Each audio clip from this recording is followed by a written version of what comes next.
Presentation of Fox Sports. We are Fox Sports. We are St. Louis.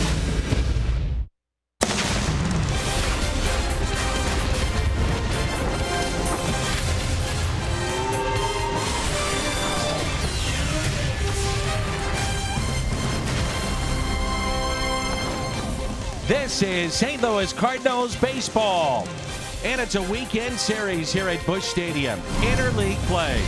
Game 1 of 3, the Tampa Bay Rays and the St. Louis Cardinals. Both these teams thinking about postseason play. Tampa Bay looking at the wild card, the Cardinals the wild card, and the Central. They're 4.5 back at the start of play tonight. Jim Hayes is here, and so is Rick Horton. I'm Dan McLaughlin, and welcome to Cardinals baseball. Very good pitching matchup here tonight with a pair of right-handers. Well, if you want to talk playoffs and maybe having that opportunity, you better get good starting pitching. So as we look at today's, Jake Odorizzi from Highland, Illinois, grew up a Cardinal fan. In fact, he's pitched a couple of games against the Cardinals, 1-1 with a low ERA. He's our Kia starter for Tampa Bay. And when you look on the Cardinals side, it is Michael Wacha. Michael Wacha had a very good July. His August has not been as good, Dan. Last time out against the Pirates, he threw a lot of pitches in just 4 innings of work, but he's been very good at home, an overall record of 7-2. It's a player's appreciation weekend throughout the game. Nicknames on the back of jerseys, including Kevin Kiermaier, great defensive player known as the Outlaw. We'll tell you all about that tonight and throughout this weekend here in St. Louis.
In a little bit of a mess for the Cardinals after the injury to Trevor Rosenthal. Who has stood out? How about Tyler Lyons? 15 2/3 scoreless innings. His numbers since July 7th, .065 the average against. Only 6 walks, 21 strikeouts, no runs allowed. He pitched in back-to-back games. This homestand, we'll see if he's available tonight. Welcome to the Hall. It's Hall of Fame weekend. Our buddy Tim McCarver going in, and Big Mac and Pepper Martin should be a great time. Baseball is coming up.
Can put the nicknames on the back of their uniforms, a chance to show a little personality. So let's take you back at Cardinals history and some of the nicknames that you know so well. The Man, Jimmy Ballgame, the Mad Hungarian, the secret weapon of Jose Oquendo, the Wizard, that's the Wizard of Oz. He'll be here tomorrow, and Big Mac, and he will as well, to celebrate the Cardinals Hall of Fame weekend.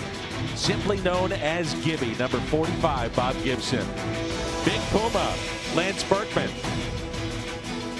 The Shredder, Nick Punto. I love it. This is fun. Now, how about for the Rays? Steven Souza bats second, and he delivers our lineup with those nicknames. Coming to you live from Busch Stadium, playing center field, we have the Outlaw.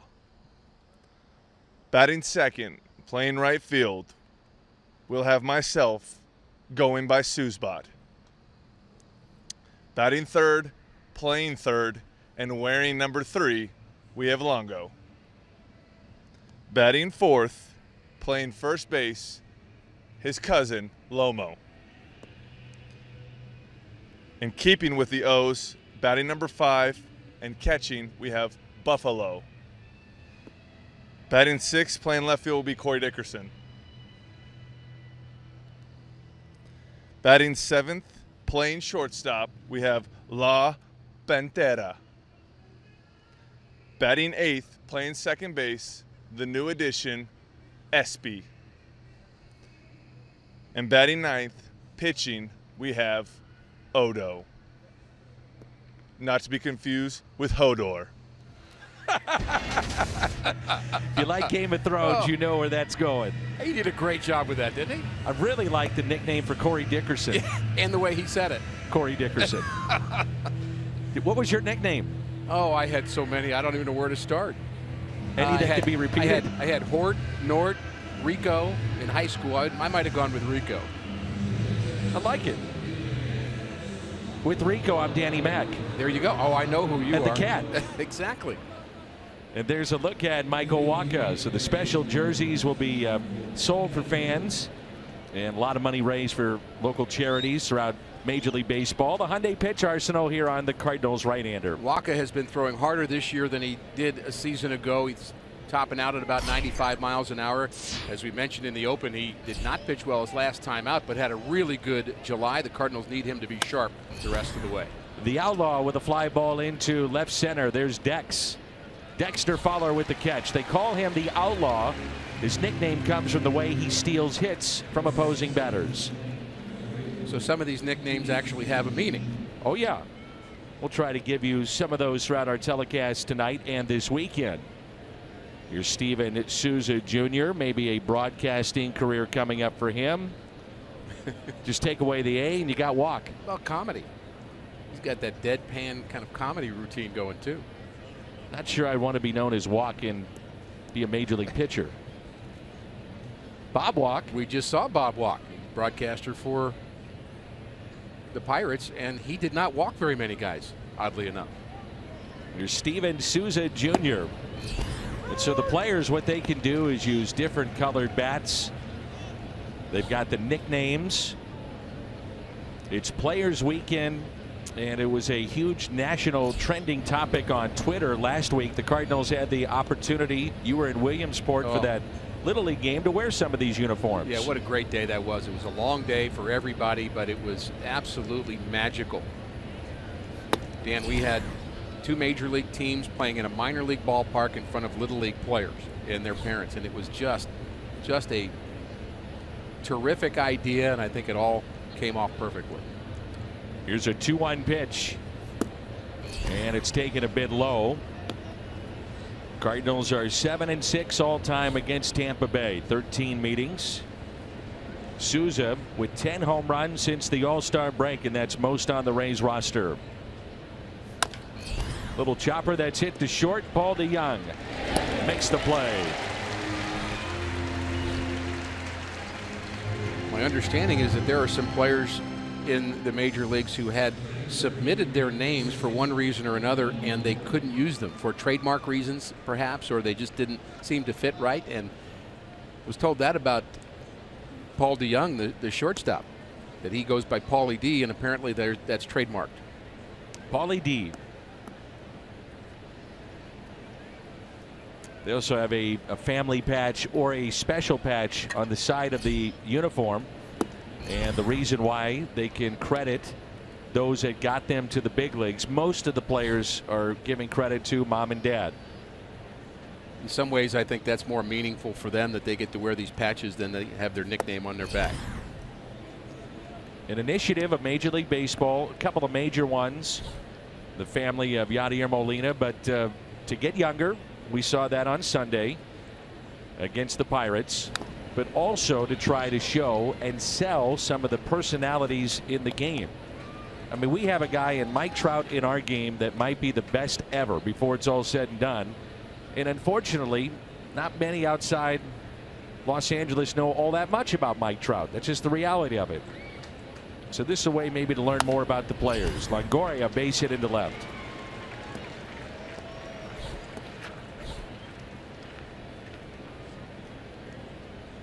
And it brings in Logan Morrison. Interesting about this Rays lineup, Dan, from top to bottom, we're familiar with most of these players because they began their career in the National League. Morrison going by Lomo, which makes some sense. He's had a very good season. He leads the club with 29 home runs, which is 7th in the American League. But he played for the Marlins. So did Adeiny Echeverria. And we've got a couple of players from the Nationals, Colorado. It's really, in many respects, National League guys who've moved over to the AL. And a fastball and a strike at 96. Ricky mentioned the 29 home runs. He's driven in 68. And he's trying to become the 7th Ray all time with 30 or more home runs in a single season. Came over from Seattle in 2015. That was a 6-player deal. He's been with Miami, Seattle, and now Tampa Bay.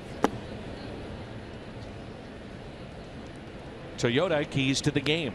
Michael Wacha does not give up very many home runs at home. That's been a good thing. The lowest in baseball, in fact, just half a home run per 9 innings. Odorizzi on the other side gives up a lot of home runs. And the Cardinals offense has been better in August, and the Rays offense has been worse than they were at the beginning of the season. Here's a 1-1. A lot of home runs up and down this lineup of the Tampa Bay Rays.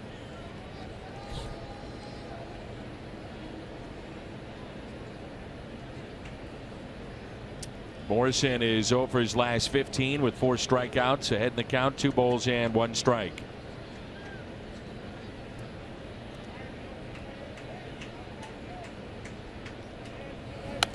And the changeup is fouled back on a pitch that was up. Pride night here at the ballpark, first ever in the Cardinals history. Also the kickoff to the Cardinals Hall of Fame weekend. The ceremonies tomorrow at 2. Get to Ballpark Village early if you're coming into downtown St. Louis. And get a spot to see Big Mac, Tim McCarver, and the family of Pepper Martin.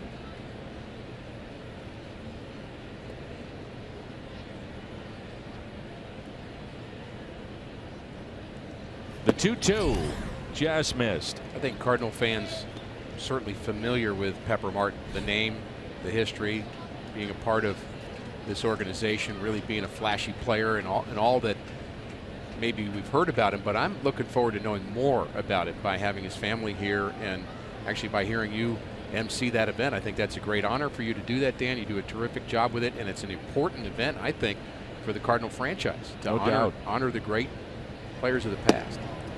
There's a 2-out walk to Morrison. So runners at first and second, and it brings in Wilson Ramos, who had 7 years in a Washington National uniform. It's had multiple hits and a career high 5 straight. He comes in as one of their hottest hitters. Just actually going to make that same point, Dan. You look at the full numbers and you'd say, well, Morrison is the guy to be careful with, and Ramos is lower than him. But if you look at the last few days, Morrison is 0 for his last 15, and Ramos has 5 straight multi-hit games. So he's the guy you don't want to pitch to. Forget left and right-handed. His nickname, Buffalo. Out to center. Fowler going back and makes the catch. They strand 2, and there's no score.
Number 13, Matt Carpcakes in Football Carpenter. Batting second, Steven Momo Piscotti. I don't know what Momo is, but it's his name. Batting third is Paul, the young stud, DeJong. Batting fourth, Dexter, D-E-X Fowler. Batting fifth is Yachty, the GOAT, Molina. Batting sixth, Jed, Mr. West Virginia Jerko. Batting seventh is Colton Aloha Wong. Batting 8th is Randall Chuck Gritchuck. And cleaning up at 9 is your pitcher for today, Michael Waka Waka Waka. Let's go, Cards. Nicely done by Colton Wong. Outstanding. Jake Odorizzi, local product of Highland High School in Highland, Illinois. Helped the Bulldogs to the Class 3 Illinois State title in baseball. Very good athlete. I know you know him quite well. I do. I actually know his high school coach better. He introduced me to Jake when he was a high school senior, and I'd spent a lot of time with Joel Hawkins in that particular team, and Joel is an outstanding coach at Highland, and that's the other thing that you think about with these players when they're talking about the Players Appreciation Weekend. They're crediting, of course, their family, but a lot of their coaches. 0-2 the count. Matt Carpenter back in the Cardinals starting lineup. Michael Gersh telling me he wasn't sure if it was food poisoning or had a stomach virus, but either way, wanted to keep him away from the club 2 nights ago and back in there tonight. The 0-2 pitch, fouled back. Well, when Carpenter's not in the lineup, you're missing something. He has the ability to generate offense, get on base. The on-base percentage always high for him.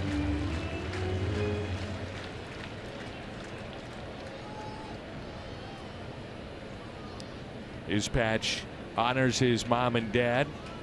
Dad was his coach growing up and still a high school coach in the state of Texas. I think it's a great idea by baseball. I do too. You know, we're having fun this weekend, but both these teams have some pressure on them at the moment. High fly ball out to right. Souza back and just enough room. We mentioned Odorizzi gives up his share of home runs. In fact, Carpenter has already gotten him once in one of those 2 starts he made against the Cardinals. He's a fly ball pitcher, doesn't get ground balls very often. And the Cardinals have some balance of power throughout their lineup. And I point, Dan, about the stress on both teams is they're kind of on that edge of the playoff conversation for the wild card, and they've got to get moving quickly. Both of them do. The American League has 9 teams within 5 games of the wild card. So here's Momo. Piscotty said he picked up the nickname when he was playing Little League Baseball at the age of about 6 years old. Wears it now as a way to recognize family back home. And his tribute patch is to his mom, Gretchen, as we all know, diagnosed with ALS earlier this year. And Piscotty said he chose to honor her because she deserves the spotlight right now.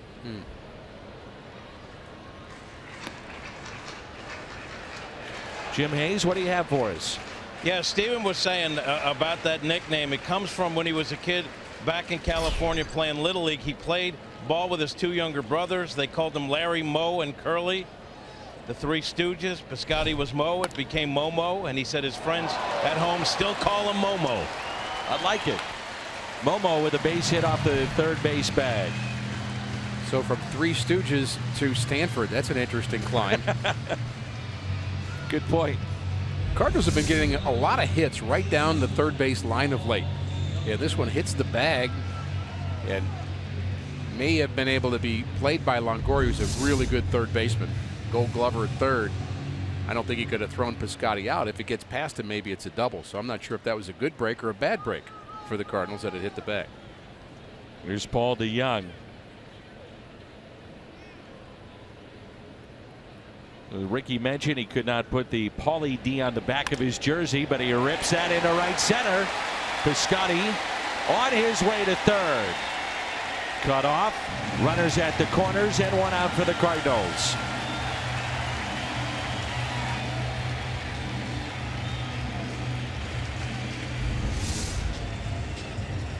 First ball hitting, jumps on the first one he sees up in the zone and drives it the other way. And this is a good example of why an outfielder hits the cutoff man.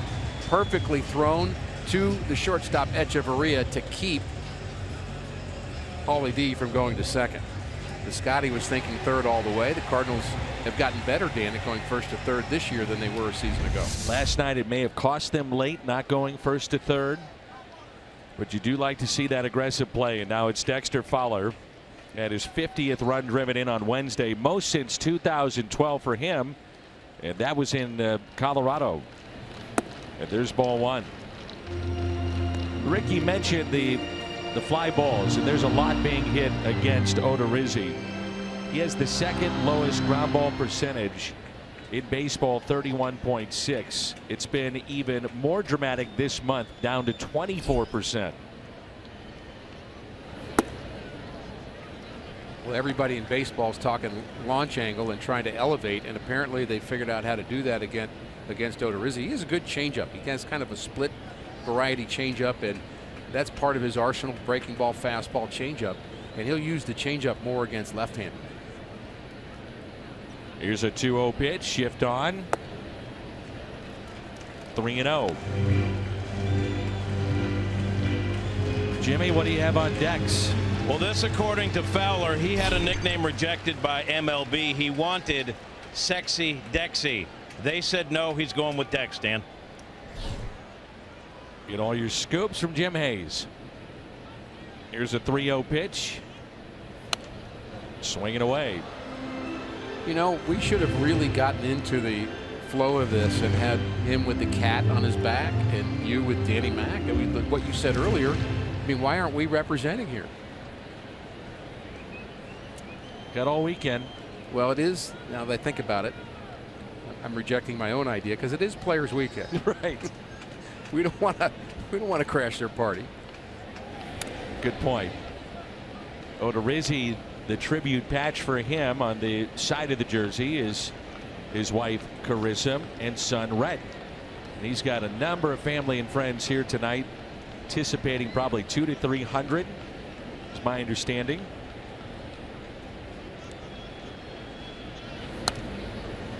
Three and 2 the count.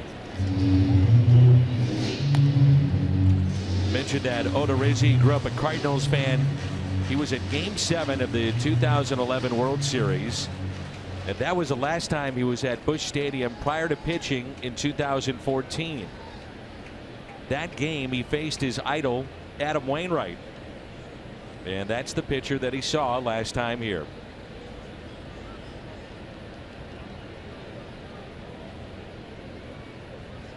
A 3-2 pitch.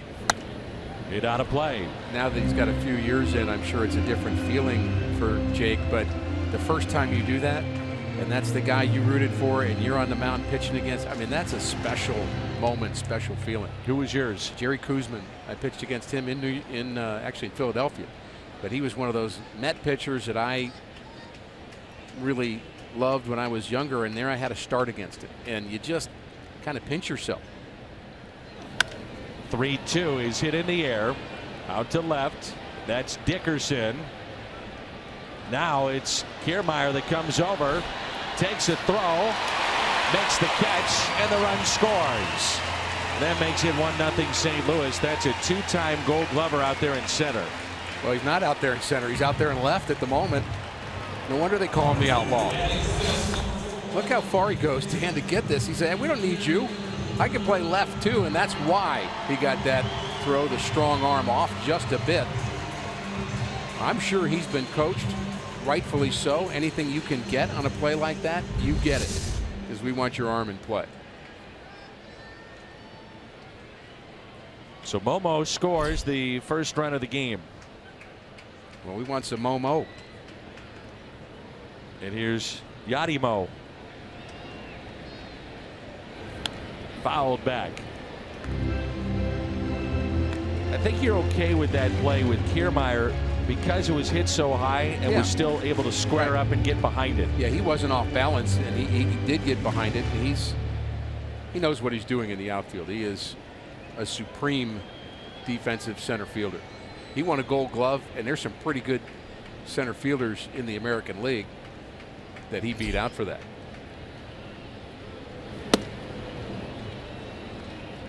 His 12 defensive run saves, saved, third among all center fielders. 0-2 the count on Yadier Molina, riding a 7-game hitting streak into play. Runner at first, short lead, and the 0-2. Molina swing and a miss. Cardinals, though, jump out on top. The RBI for Fowler, number 51. And it's 1-0 St. Louis.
They were undecided for a while as to who would start tomorrow. They made that decision.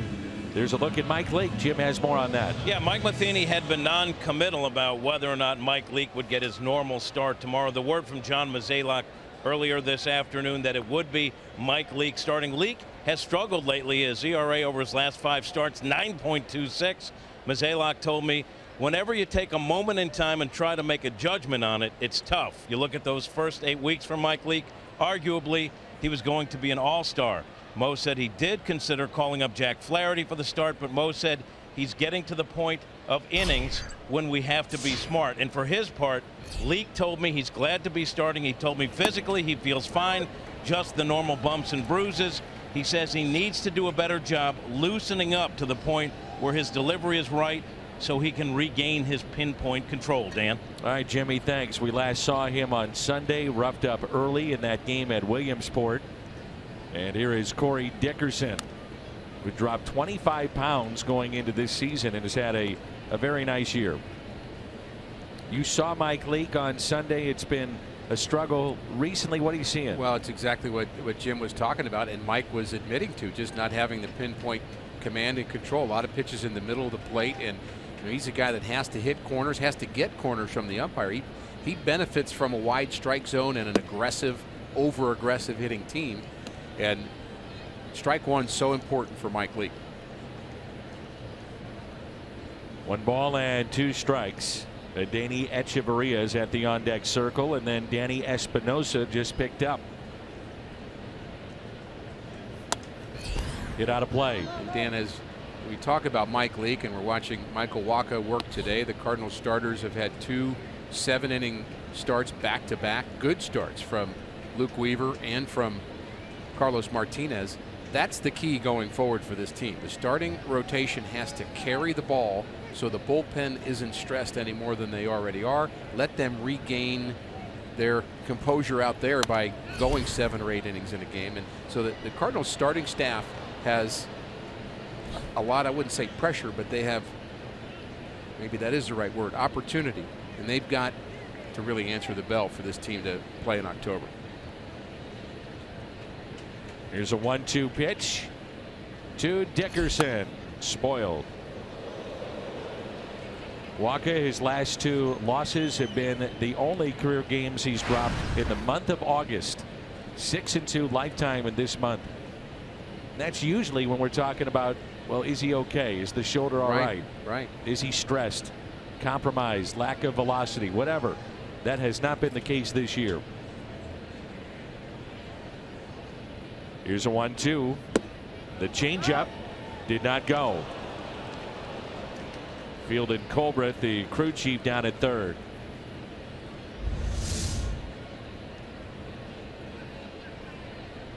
Pretty close. Oof. May be the most subjective call in baseball. Agreed.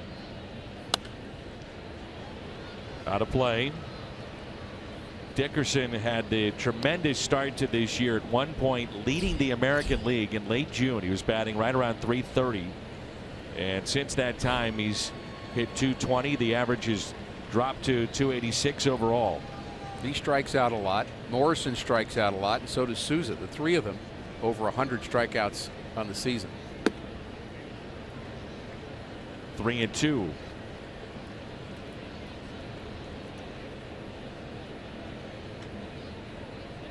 He swings at nearly 60% of the pitches that he's seen, fourth most in the major leagues, which backs up what you're talking about with those strikeouts.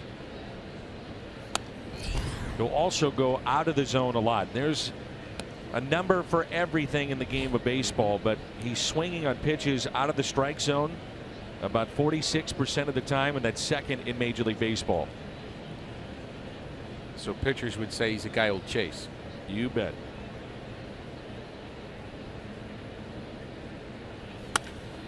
And now he picks up a base hit into right.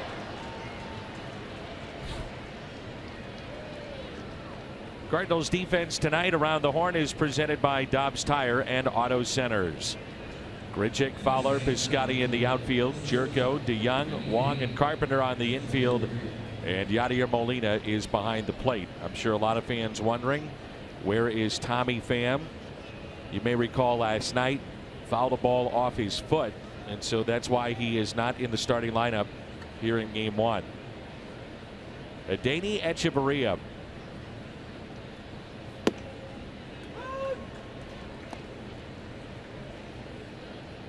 Tommy could be available to pinch hit later.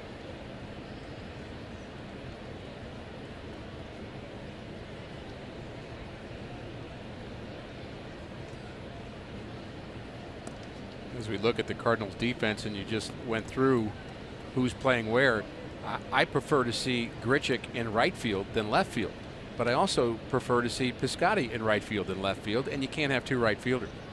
I think Grichuk is a better right fielder than left fielder, and I think he throws better from there. Echeverria, base hit. La Pantera, that's his nickname. Apparently when he played for the Marlins, he would pounce on a pop fly, so after that they said he was like a panther or Pantera. Back-to-back hits. I don't know if he's a panther or not, but he can pick it defensively. I think he is overshadowed by a couple of shortstops that deserve great credit. Andrelton Simmons for many years in the National League East with the Atlanta Braves, but I mean right behind him is Adeiny Echeverria. He is good. Here's Danny Espinosa, just picked up by the Rays. He's an 8-year veteran with the Nationals, Angels, and Mariners. This is the 51st player used by Tampa Bay this season on their roster. Their team record is 52.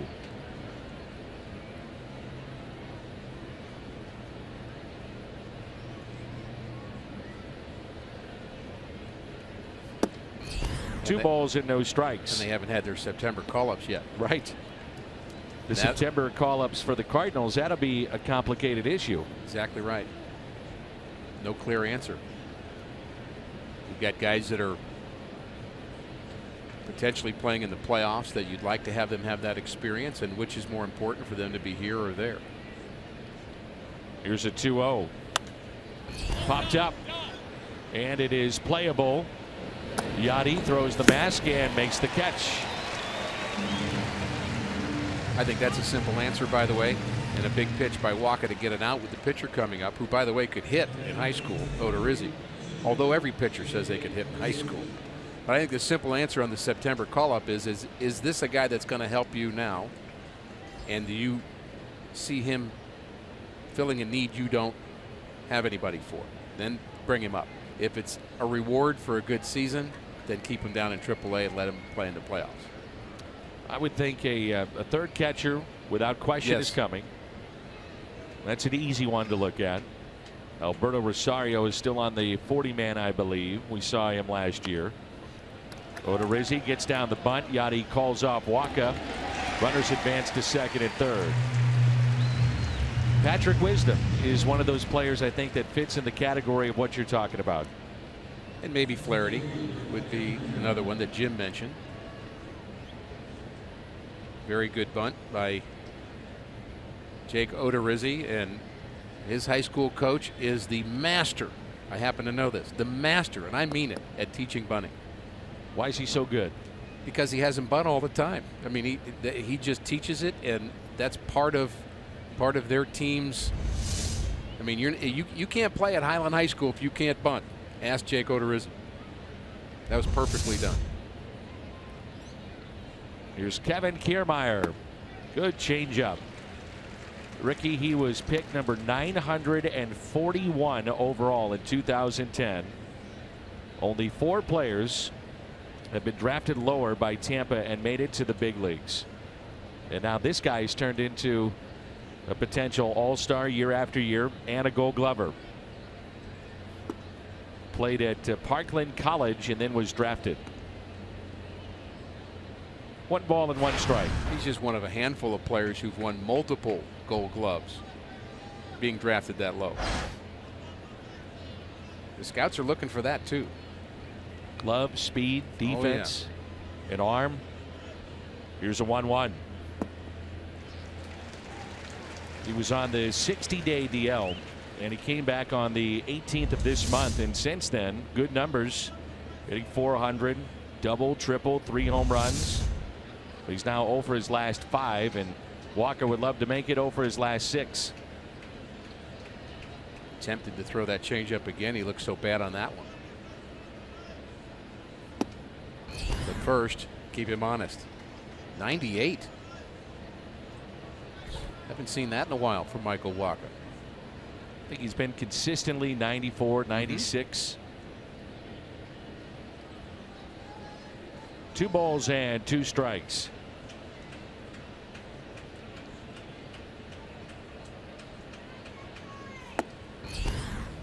Full count. Steven Souza Jr. at the on-deck circle. And what you worry about is not throwing the changeup there after he looked bad. If you throw it 3-2, you worry about Waka just guiding the changeup in instead of throwing the nasty one to get him to chase. Now he may throw one for a strike, and that's the concern. Slowly hit up the first base line and rolling foul. He did throw the changeup. He waited till 3-2 and threw a good one.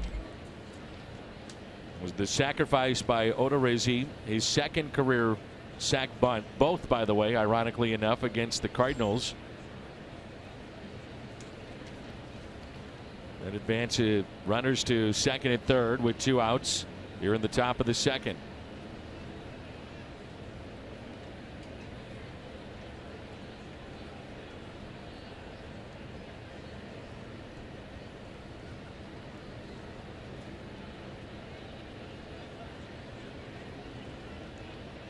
Here's a 3-2. Hits it down the right field line and foul.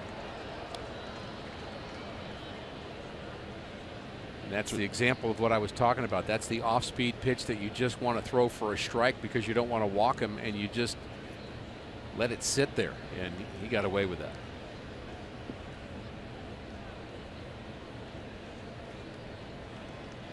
You have to stay committed to it.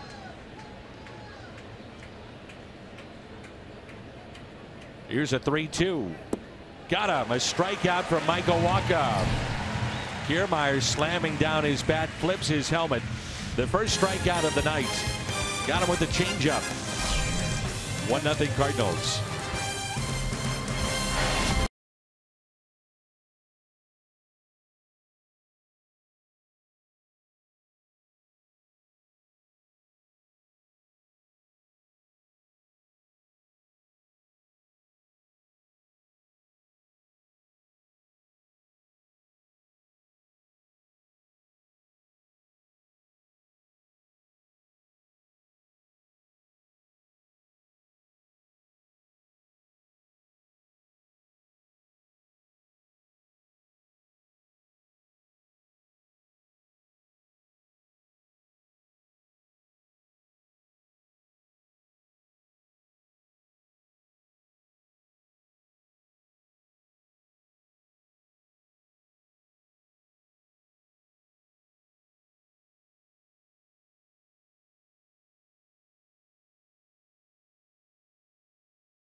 Players Weekend at MLBshop.com with limited edition Cardinal jerseys and tees featuring player pick nicknames.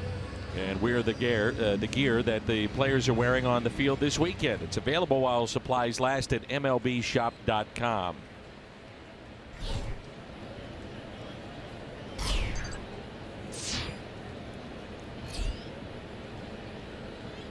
Here's Jed Jerko. Found it interesting, Dan, in Williamsport with the multicolored bats that players are using and allowed to use. It almost had a feel in that setting with the little leaguers watching as if they were using aluminum bats. So it had kind of a connection to them, I think. But they're not, trust me. To shallow right. Tough play, and the catch is made by Morrison. They used aluminum bats in this league. Someone at some point would not walk off this field. That's right.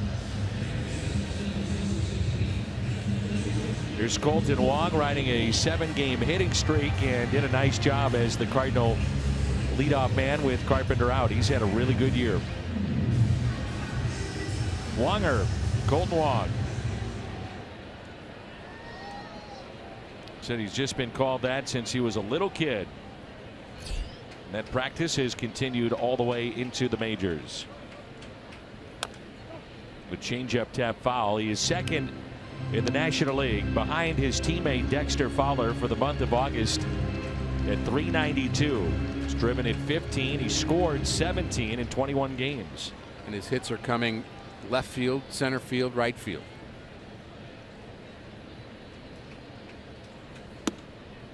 Oh, 0-2, and he's also doing it against left-handed pitching.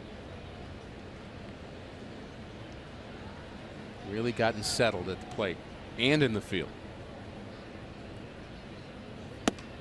And Wong strikes out, the second for Jake Odorizzi. He was originally selected 32nd overall by the Brewers in 2008 Missouri Lottery Fox Tracks, and then was part of the Zach Greinke deal that also included Alcides Escobar, Lorenzo Cain, Jeremy Jeffers. Royals traded him to Tampa Bay in a deal that included James Shields and Wade Davis. So the idea is people think a lot of him, and he's been with some big time talent going the other way. Will Myers was in that second deal. Here's Randall Grichuk.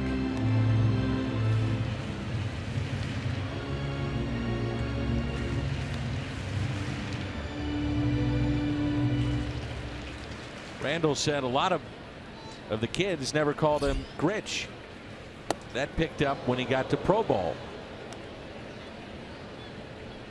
And he chose to honor his dad George, as he was the person who fostered his love for the game. And his dad still loves the game. We see him a lot at the ballpark and on the road. He and his mom, very supportive. And as you said, the players all have a story that goes beyond numbers. Here's a 1-2 pitch.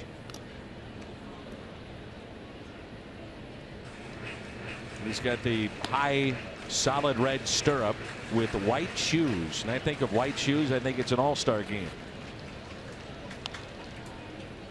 Back in the day, you were wearing those pearly white shoes, you were an all-star. I think high school, because we had white shoes in high school. That's true too. 2 balls and 2 strikes. Last time out for Odorizzi, really struggled. That was Saturday against the Mariners. 7 runs, 8 hits. He walked 5, and he's lost 3 in a row since returning from the DL with a sore back.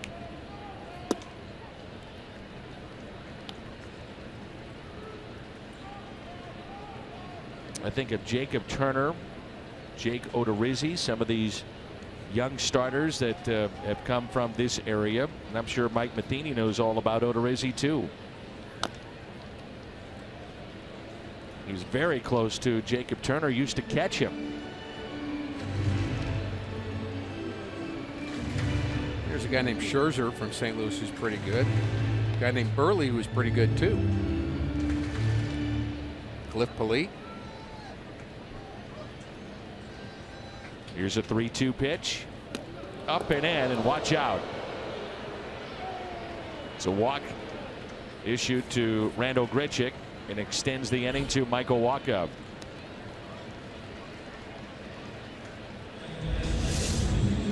Second pitch that's up and way in on Grichuk. The helmet comes off on this one. Really a violent jerk to get out of the way. That's kind of a scary moment for Randall. Cliff Polite, not many people realize his dad was ambidextrous and was in the Cardinals organization at one point. It was close, I mean very close, to getting into a big league game and then got injured. And Cliff Jr. made it to the big leagues and really enjoyed a nice career and won a world championship with the White Sox. He was in the starting rotation in 1998 for the Cardinals. And a product of Vianney High School. Here's a 1-0 pitch to Michael Wacha. That pitch up and in on Grichuk, we noticed that Wacha's wearing the face guard part of the helmet, and you made the comment earlier that somebody's going to could have trouble with a line drive in the future. It could be drastic, and you hope that doesn't happen. The same could be true at the plate. Pitchers throwing 100, batters hitting 100 plus. I'd say the more protection, the better. Al has brought up the point, and I think he's spot on, talking about Hungo or the Mad Hungarian, whatever you want to call him on this nickname night. But he's talked about, really, whatever I want to call him. Be careful. Having that protective gear in front. Saved Colton Wong when we were in Milwaukee last time. Yeah, I got a few choice names for the old Mad Hungarian, I can tell you that. Just write them down. We love you, Al. Yes, we do. Absolutely. 2 balls, 2 strikes on Michael Wacha.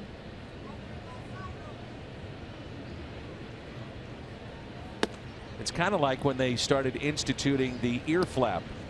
So for a right-handed batter, the left ear, which used to be exposed, they grandfathered that in. If you wanted to hit like that with the helmet that looked like a hat, you could, but then other players, Ozzie chose not to for a long time because he had started before that rule was in place. And what about the players that just wore regular hats in years prior to that?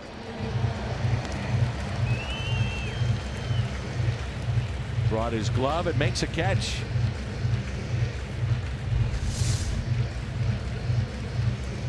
Oh, and a little adversity too. He was screened but still made the play. Outstanding.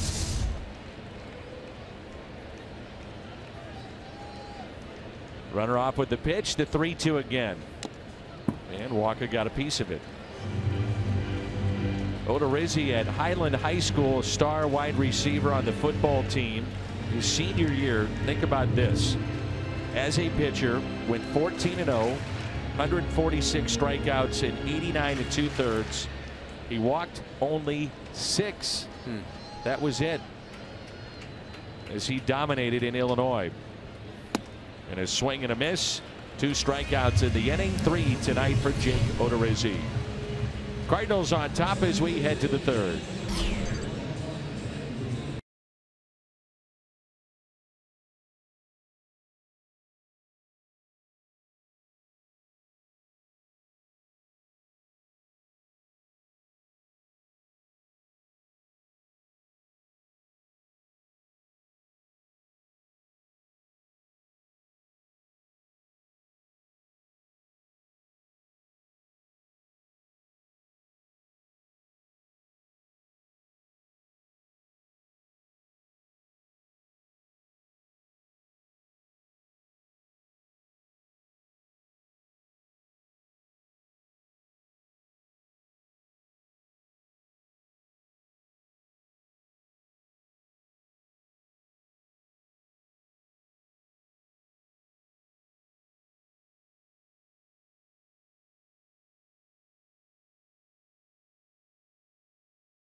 Brought to you by Bud Light, famous among friends. By Chevy Silverado, the most dependable, longest lasting, full-size pickups on the road. Find yours at your local Mid-America Chevy dealer. By Menards, save big money at Menards on all your home improvement needs. And by Academy Sports and Outdoors, for all for less. Gorgeous night here at Busch Stadium in St. Louis. Glad that you're with us, along with Ricky Horton, Rico, Danny Mack, Dan McLaughlin, and the Cat, Jim Hayes.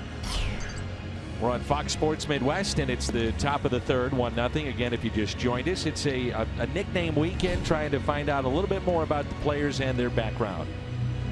And we're trying to find out a little bit more, without many games left, about where the Cardinals are going to end up. It's fascinating to me when you think about this roller coaster season for the Cardinals. Been frustrating for the players in some respects, and certainly for the fans. But at one point, we were talking about the Cardinal defense.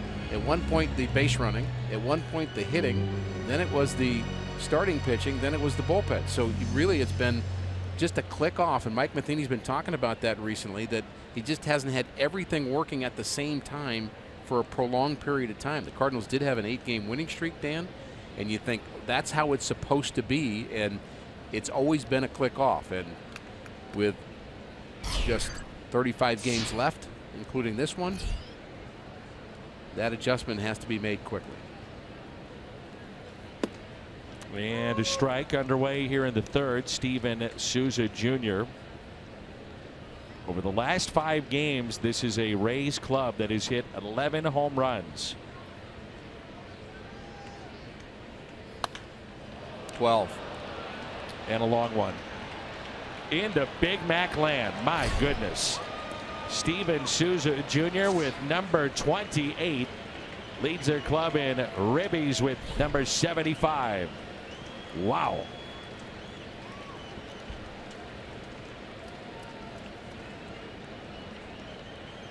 "27 of the 28 home runs have been against right-handed pitching." Well, he gets all of this. It's a changeup. Doesn't move a lot. He's looking for it. His hands are back. That was a no-doubter.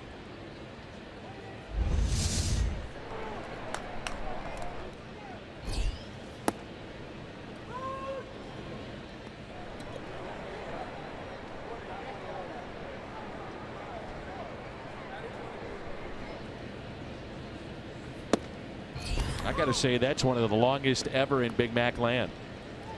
That had to be, did you say 10 or 11 rows up? Roughly.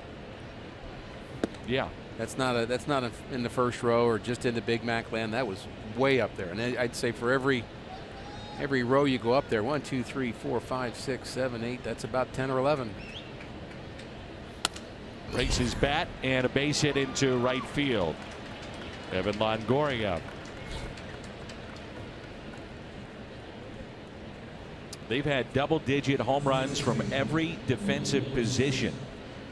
The Rays coming into play tonight. 434 feet, the distance of that home run. The Kubota Power Stats. Logan Morrison with 29 home runs. And Souza now, it's updated with 28.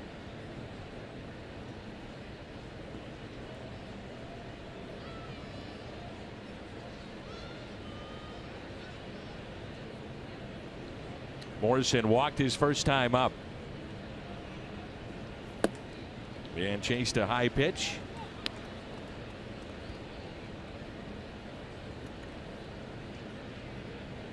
You know, another reason we're so familiar with some of these players for the Rays is because they have come from National League teams that trained in spring training near the Cardinals. Yep.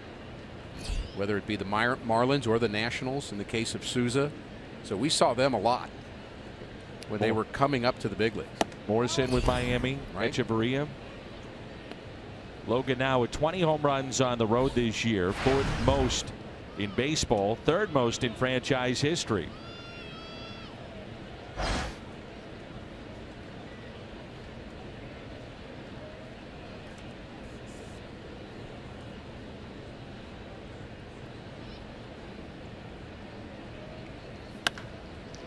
That's ripped fair. And it's off the sidewall. Got stuck on that wall. Morrison to second base. And Longoria is stopping at third.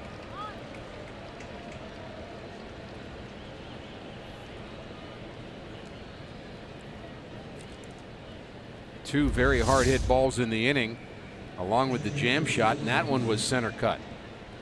Location is off for Wacha. No chance to react for Carpenter. And he's going to have to figure it out quickly. When Michael Wacha was good in the month of July, dominating, Dan, in July, his breaking ball was outstanding. The changeup was outstanding, and then the fastball location was good. The mix of those three things gave him multiple ways to get guys out. And I think he's not working with all those tools at the moment. Curveball is not sharp. He threw a few and just spun them. So now it's basically just fastball changeup and hoping for good results. That basically was what he had when he initially got to the big leagues. Fastball changeup, and then the curveball came around. Speaking of home runs, Giancarlo Stanton with number 48 in his game tonight. 118 miles per hour off the bat.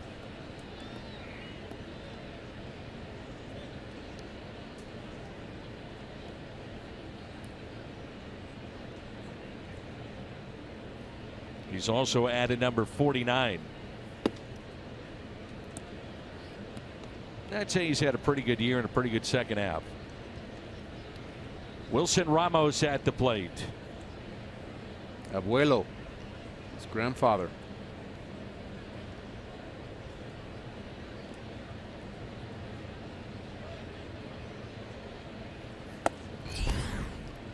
Mama, familia, abuelo, God. Family is important. His nickname, the Buffalo. He said he was catching one day, one of those rough days.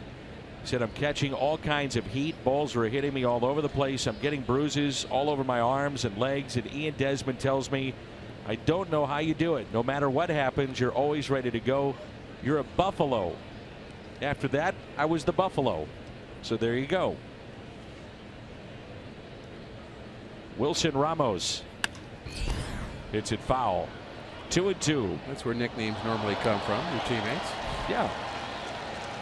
My high school teammates called me Rico because I was the only non-Italian on my high school team. And Rico just made me one of the guys. Rico Holt.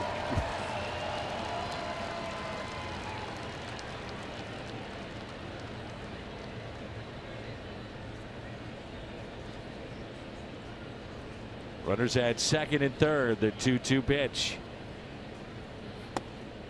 Just missed. Well, tomorrow we'll have the Hall of Fame ceremony. You can see that after the game on Fox Sports Midwest. And during the game, we hope to visit with both Tim McCarver and Mark McGwire. Should be a great day here in St. Louis. Looking forward to it.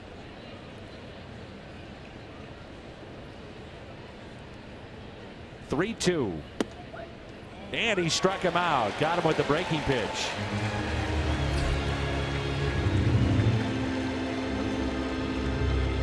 This is not a good pitch, but a good result.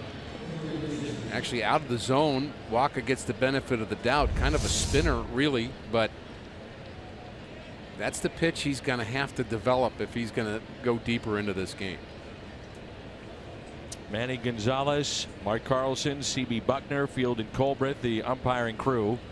And your Wilson Ramos, it's early in a game. It's not late. It's not a blowout. And you got to keep your mouth shut because you have to go behind the plate and help your guy out. Show discretion. Here's Corey Dickerson and a pitch low. He's singled to right first time up.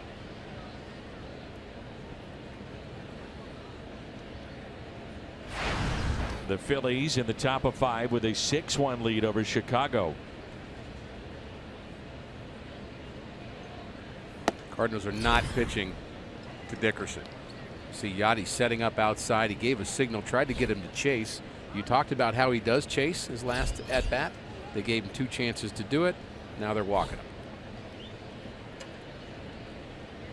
So the intentional pass to Dickerson, and it brings in Adeiny Echeverria. Echeverria single to left field, his first time up, and the bases are loaded. Do you miss the pitcher throwing the extra pitches for the intentional walk? I don't. I'm into this. Me too. I'm okay with it now. Not sure how much it actually speeds up the game. This doesn't help either. Mound visits. But it's part of the game here in 2017. For Dickerson, he did not have a nickname, but his tribute patch goes to his wife, Beth Ann, his son, Davis. And he said, really, the average fan doesn't understand what goes on getting to the major leagues, the struggles you go through, and they're always there for me with their support. So that's his tribute patch for the runner at first, Corey Dickerson.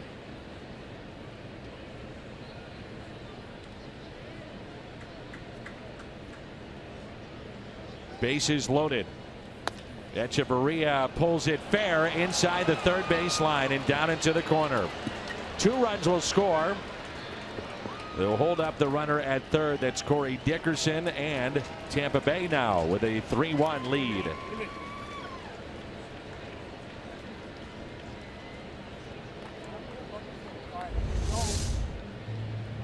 This pitch up in the zone. Echeverria doesn't hit it that hard, but La Pantera hits it right over the third base bag, and this is the kind of inning and the kind of start that Derek Lilliquist and Mike Matheny were dreading. Waka had a 5-run inning in his last start. He was okay beyond that, but he just had a bad inning, and you hate to have those early bad innings with high pitch counts. This season and in the month of August, the runs per game way up, but so have been the runs allowed. Waka, by the way, winless in his career against the American League East. 4 starts, 0-2. Been beat up against those teams from the East. And now with runners at second and third, it's Danny Espinosa, and the infield is drawn in. Strike 1.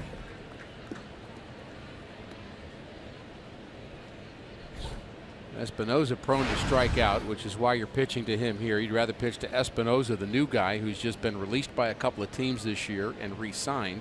You'd rather pitch to Espinosa and the pitcher than the pitcher and Kiermaier. And that's why you're not walking him.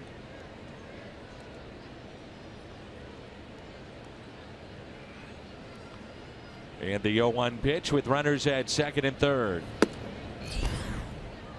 Waka's been very good at home this year, 7-2.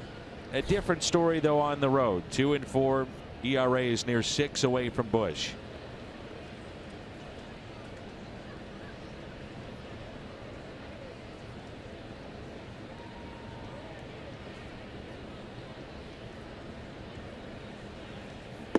And with that record at home, it's 11th in the National League in winning percentage.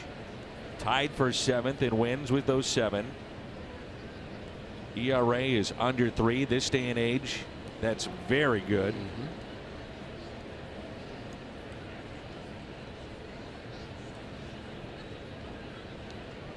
Here's a 2-1 pitch. And the changeup blowing away. Well, if the lights went out, you could spot the Tampa Bay Rays. The Pirate hats were about the same color on Sunday.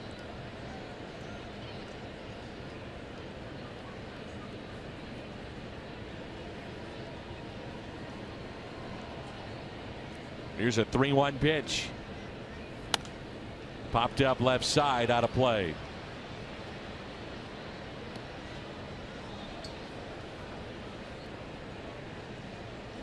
Probably spot him too, and some of the vendors that wear those bright fluorescent yellow, green, if you will, those shirts. Oh, you definitely spot them because they're the ones that are bringing the beer. Pretty important, huh? Oh, they're popular here. You kidding me? The ballpark. Here's a 3-2 pitch. And he struck him out. So he gets the strikeout of Espinosa. 2 in the inning, 3 in the game thus far for Michael Waka. You know, we're talking about Giancarlo Stanton. His first half, he had 26 home runs in 86 games. Ricky, 23 home runs in the 39 games they played in the second half, and they're still in the conversation for the wild card. Jake Odorizzi and fouls it back for strike one. Does he think he is Jed Jerko in the second half last year? I'm telling you. And he's doing it tonight with the 2 home runs against the Padres, so maybe so. Jed has just tore up San Diego. And last year he had that home run pace, which was extraordinary. 1 ball, 1 strike. Odorizzi sacrificed first time up.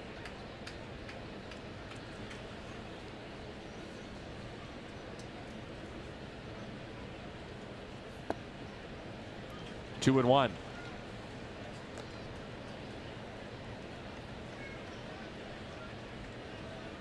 You mentioned the American League wild card. The Yankees a 2.5 game lead over Minnesota. 7 teams within 5 after that. And Tampa Bay only 3 back in the wild card. The National League, Arizona leads it by a half game over Colorado, and the Cardinals are 5 back in the wild card. Traditionalists may not like it, but the wild card, I think, has been a great thing for the game. 12 out of 15 American League teams could be American League champions. Not saying they have an equal chance. It's hit up the middle. DeYoung to his left, diving, throwing, not in time. Odorizzi, the base hit, and a run scores. That makes it 4-1 Tampa Bay.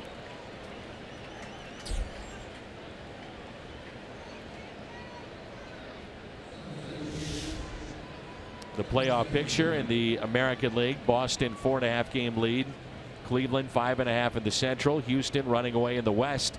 But there's what we're talking about with the wild card, and all those teams have a shot. So not just the wild card, but the second wild card. You're talking about all those teams being closer than that to Minnesota, and it's just amazing that we're this late in the season and there are that many who have a possibility. It's not quite the same in the National League. Runners at first and third after the infield hit by Odorizzi. Diving stop by DeYoung did save a run, and it's now a 4-1 Tampa Bay lead.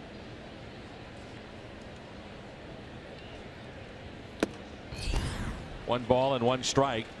Kiermaier, the leadoff man, is fly to center and also struck out. Danny, I hope you're saying in about 2 hours and 45 minutes.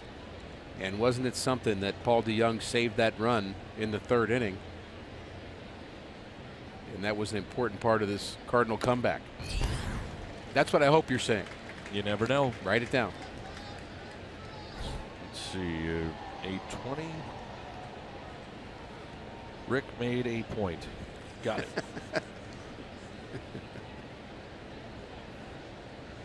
Here's a 1-2 pitch. I'm sure you'll just file that note. Well, the point being is that the little things can catch up with you in a major league game, and that happened last night, unfortunately for the Cardinals. Poor defense, play not made with Martinez with the bases loaded. They lose by a run.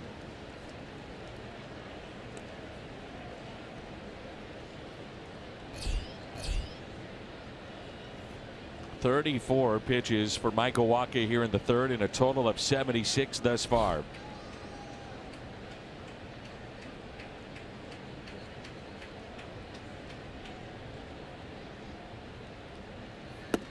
And he struck him out. He strikes out the side, but 9 come to the dish.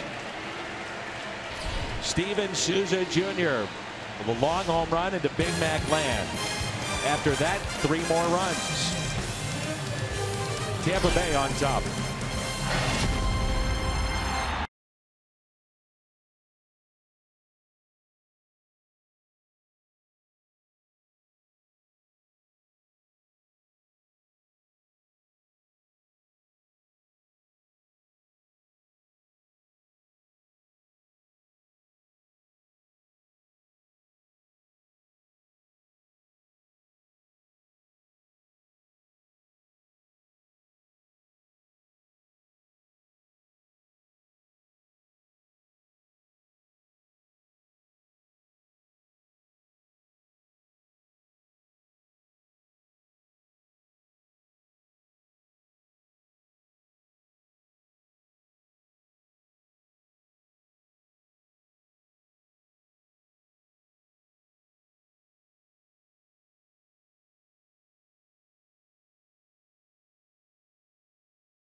coffee fountain, frozen drinks, any size drink. 50 cents the next day at On the Run when the Redbird scores 6.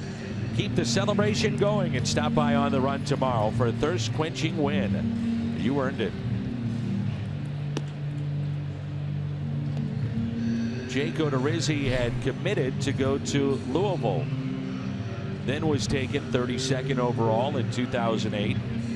Cardinals, by the way, had 6 players from that draft that made it to the big leagues. Brett Wallace was the highest choice for St. Louis. Lance Lynn was a part of that draft. And the Rays had the #1 overall pick, and that was Tim Beckham.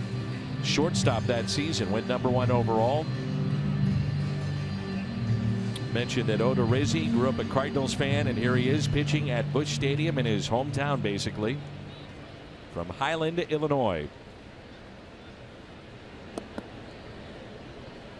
Dickerson, Kiermaier, Souza in the outfield, Longoria, Echeverria, Espinosa, Morrison on the infield, Ramos behind the plate, and Around the Horn is presented by Dobbs. They've committed just 1 error in their last 14 games. They've gone 8 straight without an error. Their club record is 10. Ball 1-2, Matt Carpenter.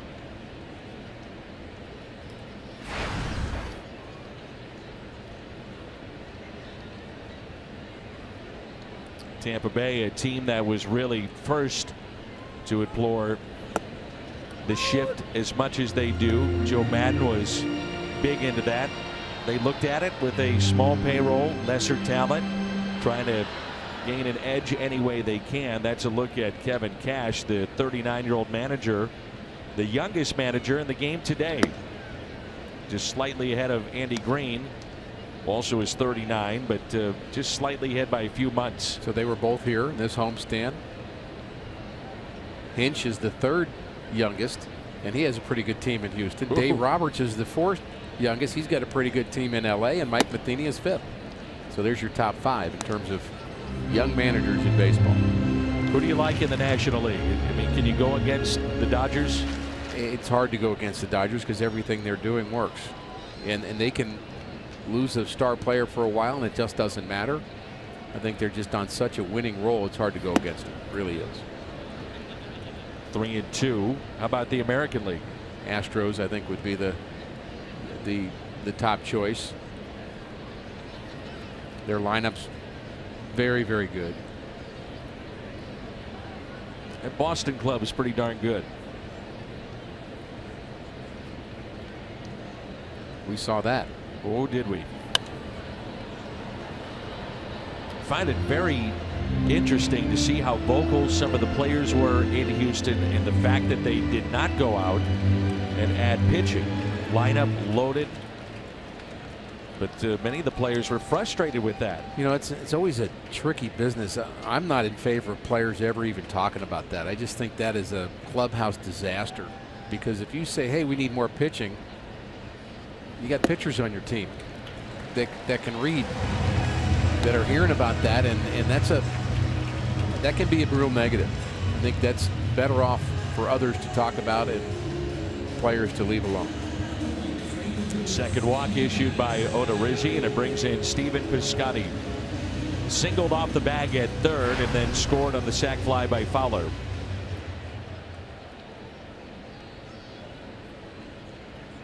It's walk number 85 for Matt Carpenter. That leads the Cardinals 2nd in the National League. He's had 1 walk in at least 66 games this year.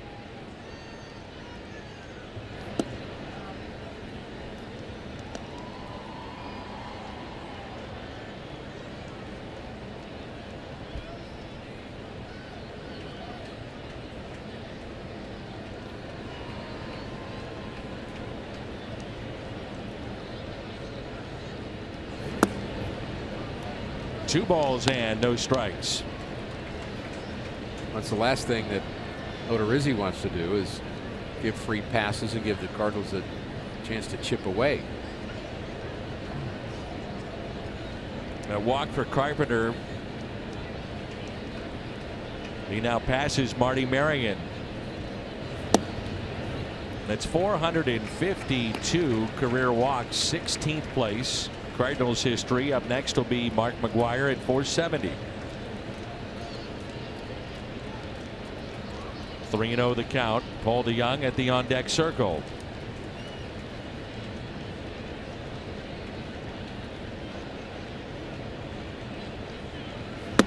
And he walked him. Back-to-back walks. And this was the issue in the last start for Jake Odorizzi. Yeah, he can't get the ball down right now. His release point is too soon, and everything's up, and he just can't make the adjustment. Paul DeJong with a base hit to right, first time up. Jim Hickey, speaking of the Astros, was their pitching coach for a number of years. He's now with Tampa.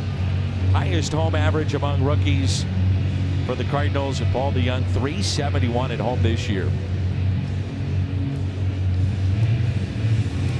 Who could forget that outstanding year of Showboat Fisher? And our buddy, colleague, Tim great McCarver. friend, Tim McCarver. You bet. We probably would have liked Showboat Fisher too. Don't you think? Played with a lot of flair.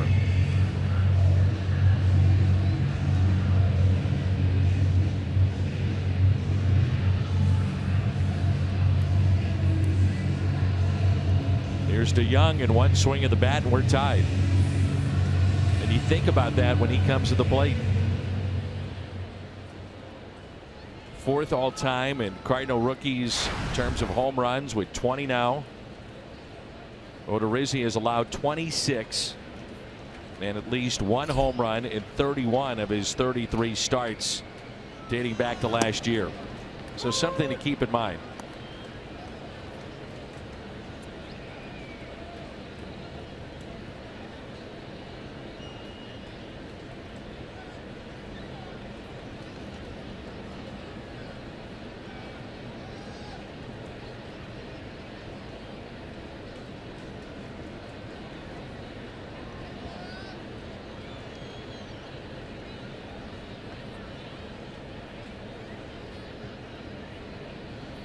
Here's the 0-1 pitch to DeJong.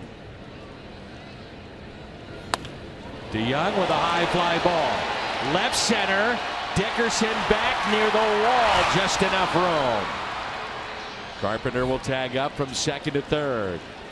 Ooh, so close. Well, he gave it a ride. He squared it up too. Maybe a different night, different temperature, different wind direction. Maybe that's a home run, but it was so close. In steps Dexter Fowler. 14 of his 15 home runs he's hit from this side of the plate. He fly to left his first time up. That would score Piscotty. Kiermaier, the center fielder, cut all the way in front of Dickerson and left to make that throw. And now Wilson Ramos sending out the defensive signals to the infield and outfield. Now they want to play it.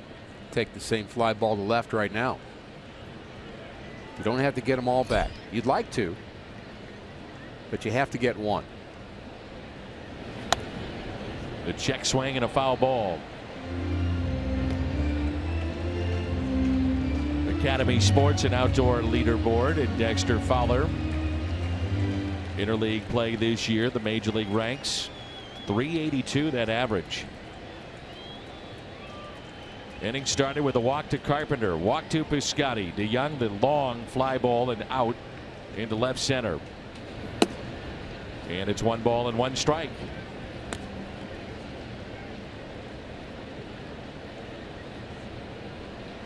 This is that situation with the shift on that it would be an awkward looking double play turn with 3 Rays on the right side of the infield if he hits a ground ball to the second baseman.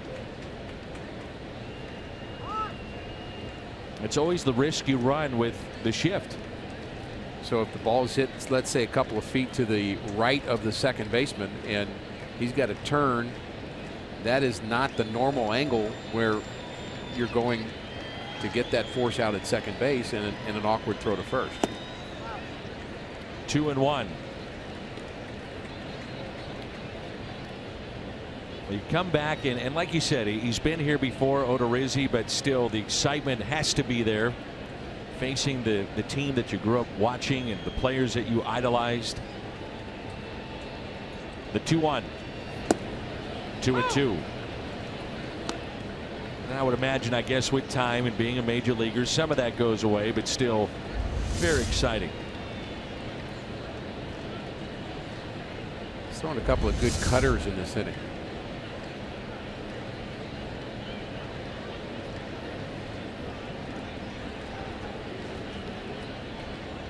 The 2-2.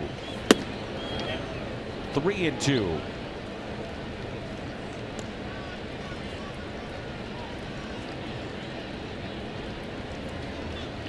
Do not believe they'll send Stephen Piscotty on a 3-2 pitch. Don't think it's worth the risk. 3-2, not running, and the pitch is taken for a ball. He has walked the bases loaded. If it missed, it wasn't by much. 3 walks in the inning.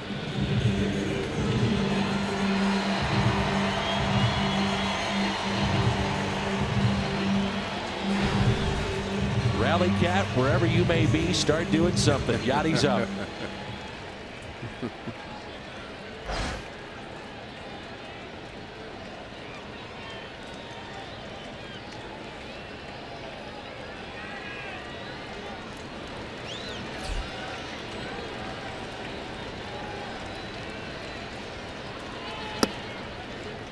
There's ball 1. Well, you've talked about it. He just cannot get the ball down. 3 walks in the inning. Carpenter, Piscotty, Fowler. And now Longoria over to visit. And because of the issues, Steve Cishek, who was picked up by the Cardinals a few years ago from Miami, starts to get loose in their pen.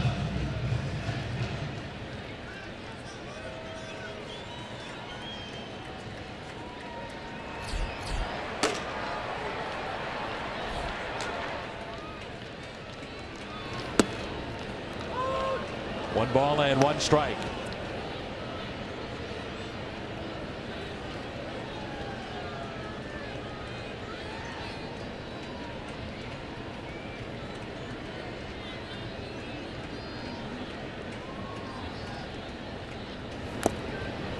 Odorizzi is thinking, get the double play, get out of the inning, regroup. The Cardinals are thinking, let's string some hits together, get back in this game.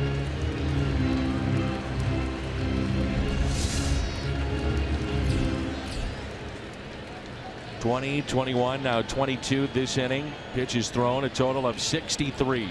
That's not unusual for Odorizzi. Odorizzi throws a lot of pitches per inning. Molina with a fly ball. Right center. Kiermaier again makes the catch. Runner tags, throw is cut off, and now the run will score, and out at third. The Cardinals run themselves into another out. Cardinals will take a look. Mike Matheny at the top step. It's the attention of the umpires to see and replay potentially. Well, he's calling him. Is he calling him safe? They called him out initially. He just gave a safe sign.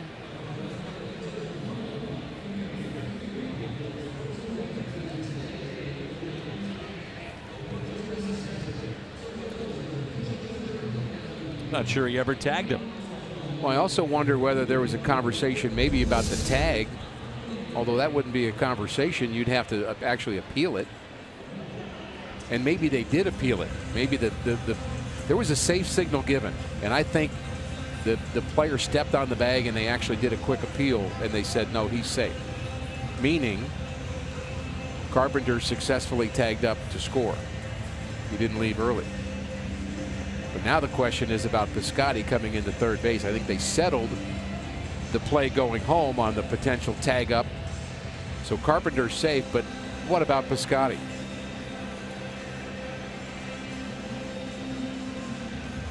Well, the replay, tell you what, it's very, very close. The closest with the tag is when he initially made the catch, and we don't have a real good look, I don't think, as to whether or not the glove touched the arm. Now you'll see it at the end.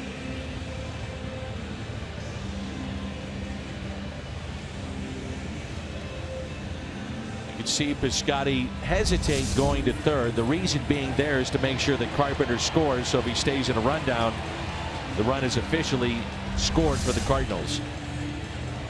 One more view. Boy, you know, if you had a camera right behind third base, you'd be able to tell, but that view, it's very tough to tell whether or not he got a piece of Piscotty. Now again, as we've talked about many times, he'll be able to blow up that image and take a look.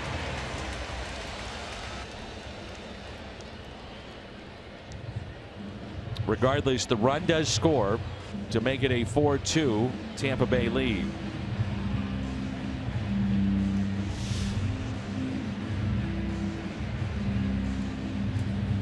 Strong throw from Kiermaier is cut off, and Piscotty was willing to give up the out for the run, although I don't like that choice.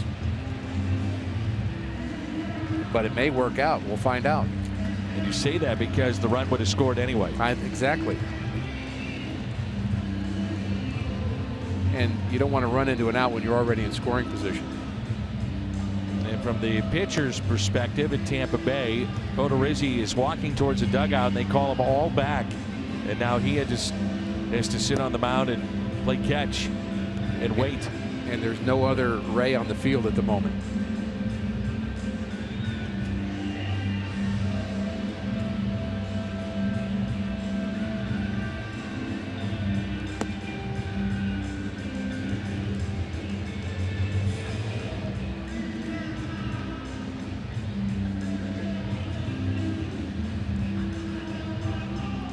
Been a fairly long review.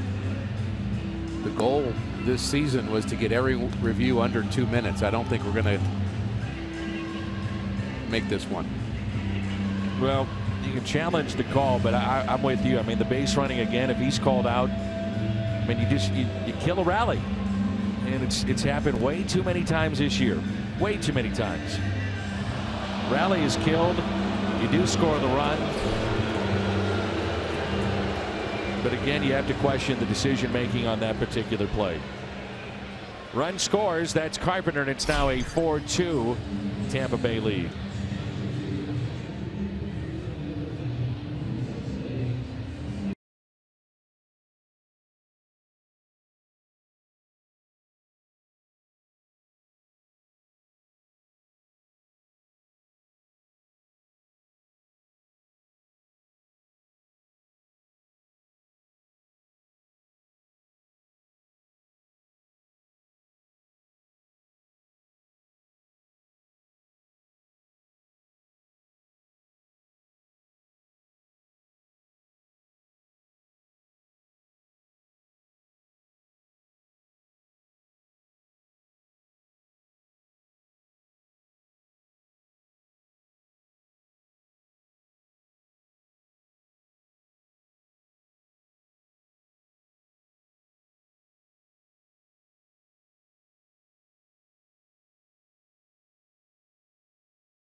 Check in with Jim.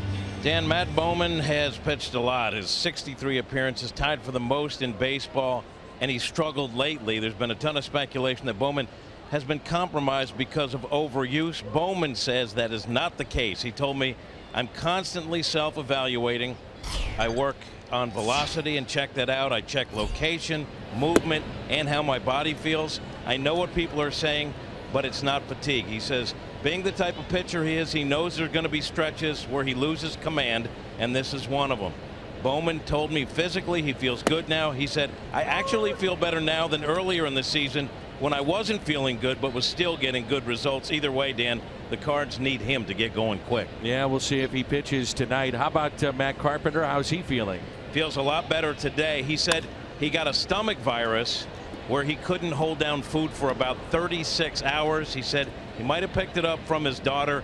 He said he was okay yesterday, was available to pinch hit if they needed him, but much, much better today, Dan.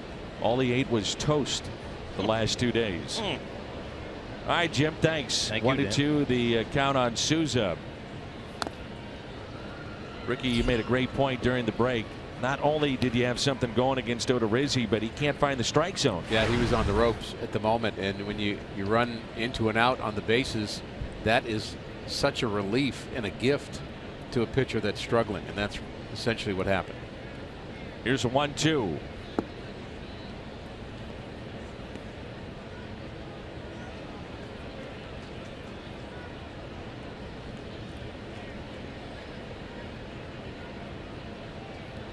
The 2-2. Oh my. Yachty thought that was strike 3, and so did Walker. Michael has struck out 4 tonight.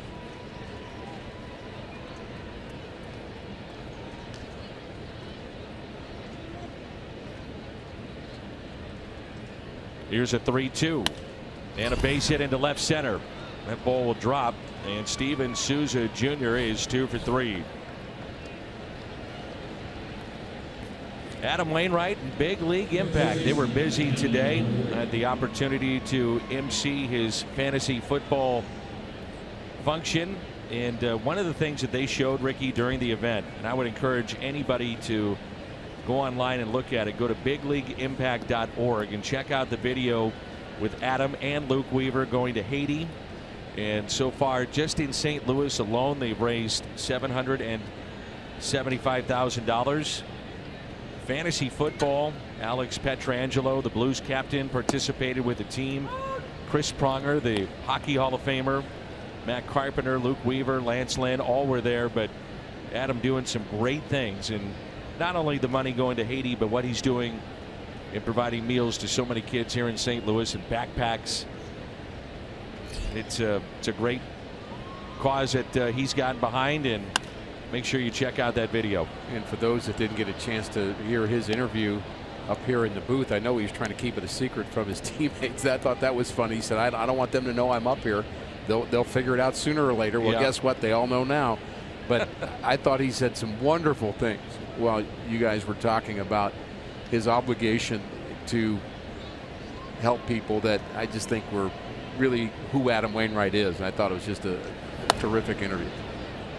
Use his platform to do good. And I've had a lot of people around town today say, hey, I heard that and watched the interview with Adam, and he wants to bounce his last check. Exactly. I said, he's told me that for years. He wants to give all the money away and try to make this a better place. Here's the 0-2 pitch to Evan Longoria. Very durable third baseman since the start of 2013. Leads the league in games played. In the midst of a long-term deal, year 5 of a 10-year extension. Already in his 10th major league season. Does it seem like 10 years for Longo? Really the face of the franchise. You think about that moment, the walk-off home run he hit in 2011 against the Yankees to send the Rays to the wild card into the playoffs. Hit down the left field line and hooking foul. That was part of that day when everything was happening at the same time in baseball. It was just such a magical day. It was really fun. Wonder what the players think coming through a place like St. Louis, or when they go to Boston or New York and the crowds are so big and they're still in a facility that they did not think that they would be in when they were awarded a franchise back in 1998. Great atmosphere. It's got to be a boost even to the visiting players to come here.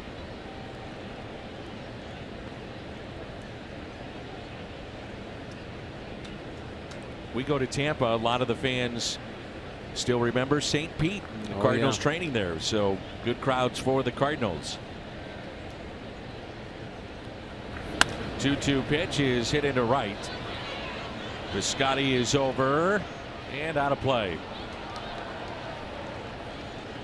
There was a time where the Chicago White Sox were considering moving to Tampa Bay, and that was a last-minute kind of deal in Chicago for them to get the new stadium to replace Comiskey Park, and they decided not to go. Same with the Giants. There were other teams that talked about that as well. For a while it was Montreal. That's fouled back.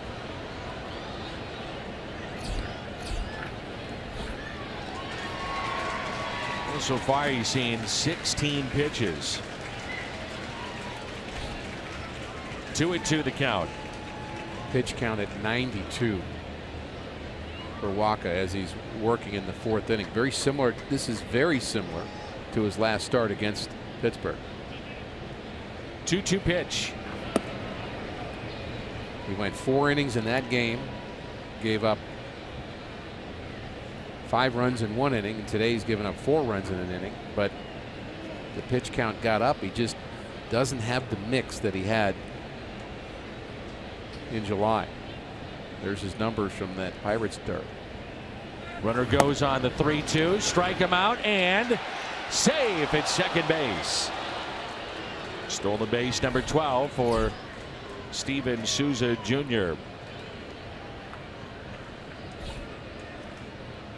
And that may be it for Michael Wacha. Who knows? Mike Matheny has already motioned to the lefty in the pen. Yachty made this close. Wow, that's a great throw.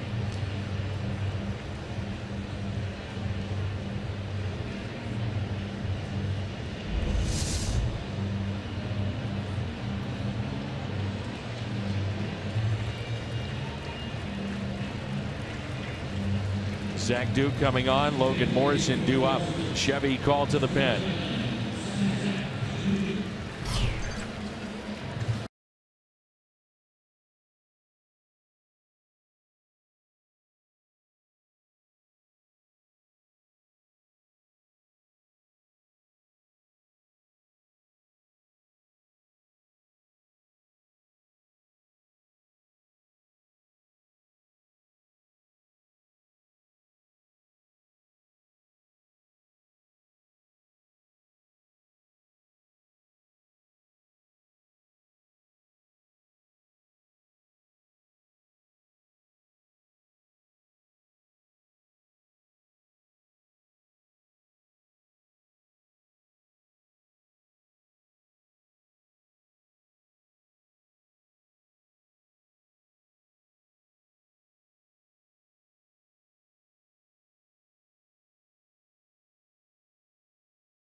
Fans 16 and older take home a unique Kelly Green Cardinals jersey courtesy of Cooper Tire.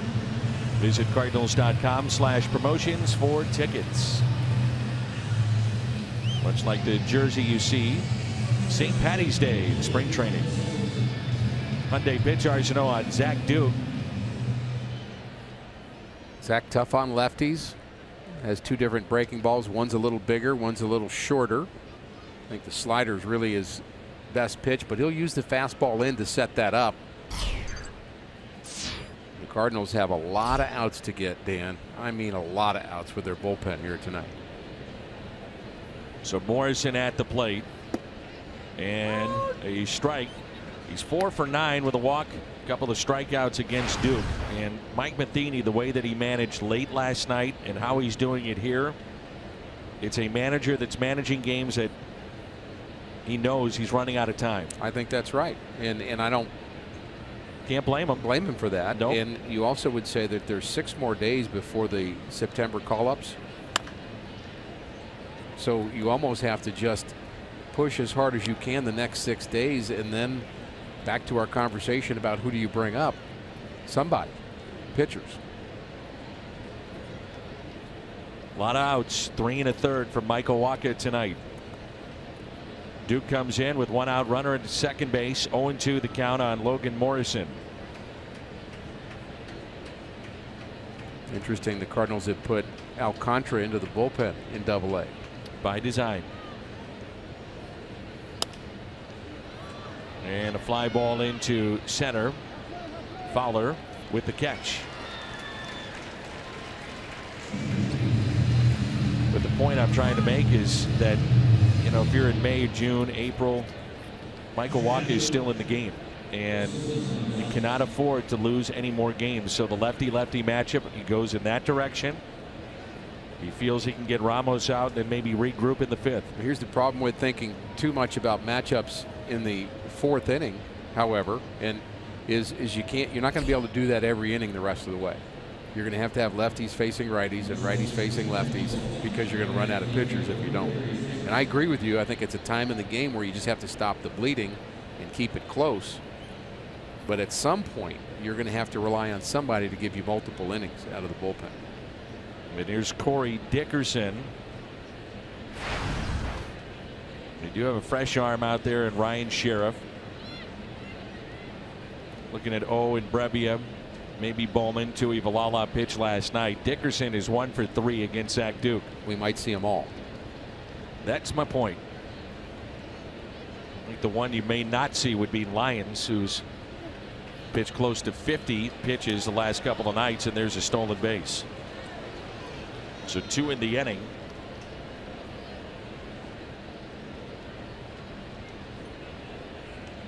And runners at first and third.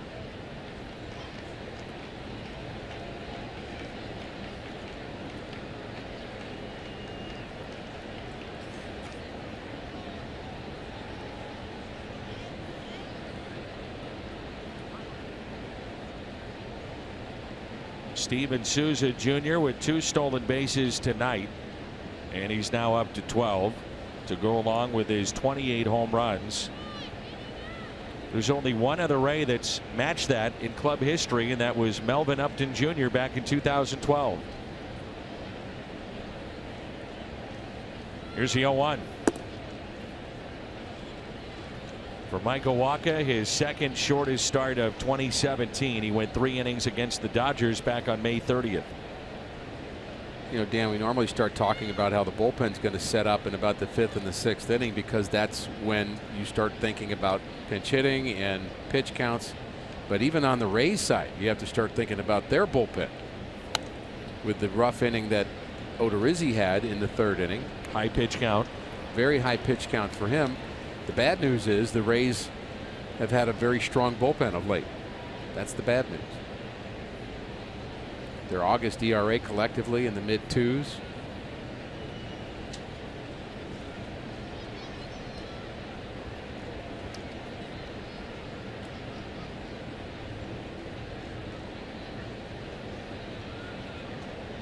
Here's a 1-2 pitch. And a grounder that is foul. Zach Duke, his patch, his parents made his decision simple. Credits them as always being there for him throughout his life baseball career, including during his battle back from Tommy John surgery over the past year. The Rays bullpen, if you're wondering about arms out there, it's been really good.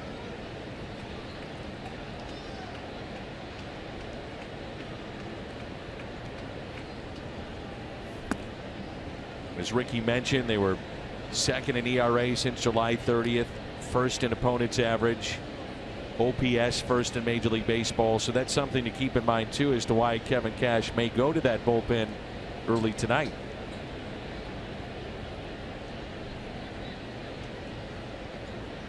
talk about Mike Matheny managing this game as if it's extremely important and it's October. I think you may find the same thing with the Rays. Right center, Piscotty diving for it, can't come up with it. All the way to the wall. 1 run is in.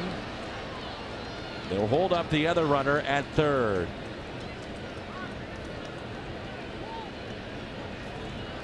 So Dickerson on base for the 3rd time.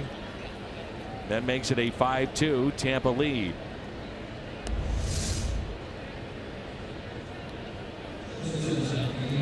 Ball wasn't hit particularly well, but it was hit in the right spot. The diving attempt by Piscotty. More work for Zach Duke. As you can imagine, Ramos does not run all that well. He's still at third base. So 2 outs and 2 on, and a strike to Adeiny Echeverria.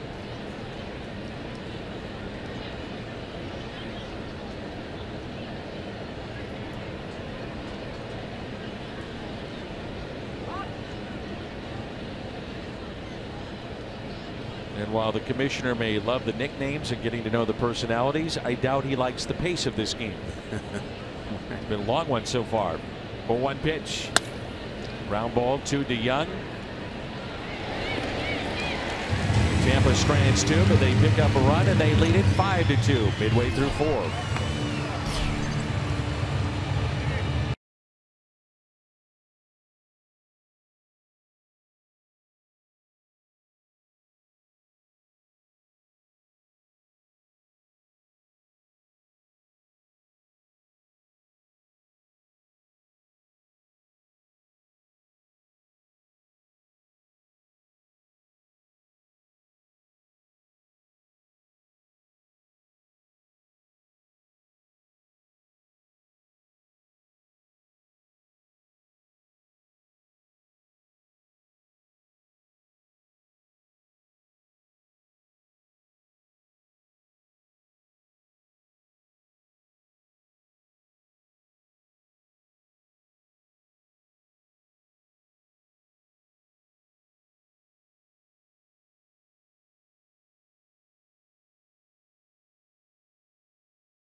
Sports Midwest is brought to you by your local St. Louis area Volkswagen dealers. Visit VWDealer.com and by Academy Sports and Outdoors for all for less.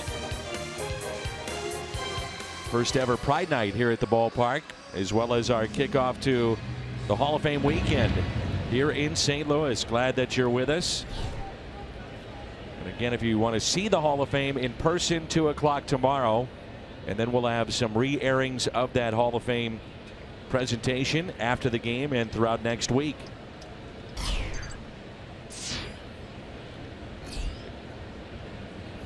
Here's Jed Jerko.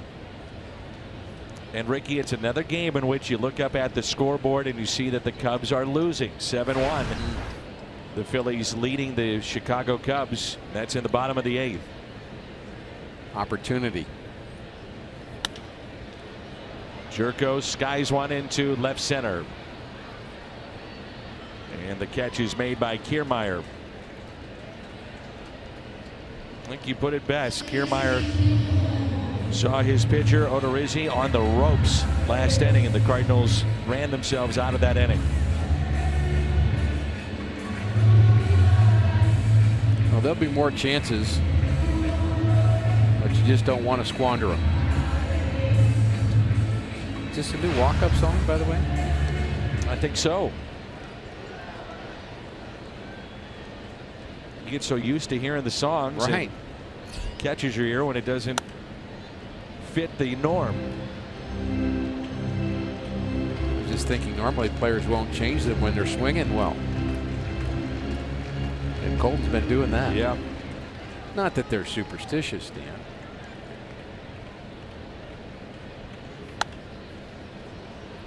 Baseball players are never superstitious.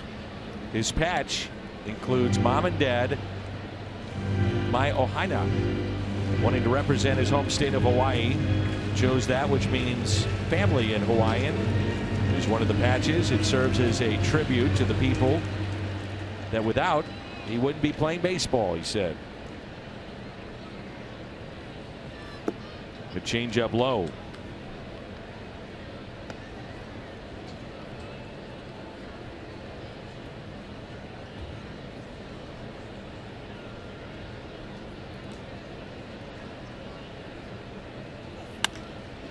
And a drive into right. This may go. Gone into the Cardinal bullpen. Number 3 for Colt Wong.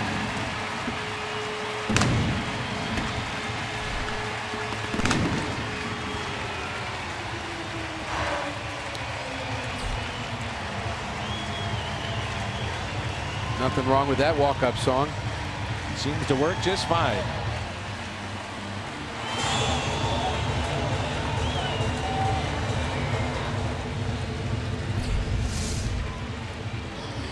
He gets the ball up.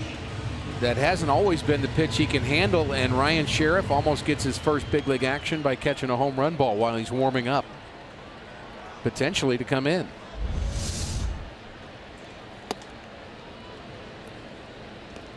The swing and a miss by Randall Grichuk. With Cafe on deck, we will see a major league debut.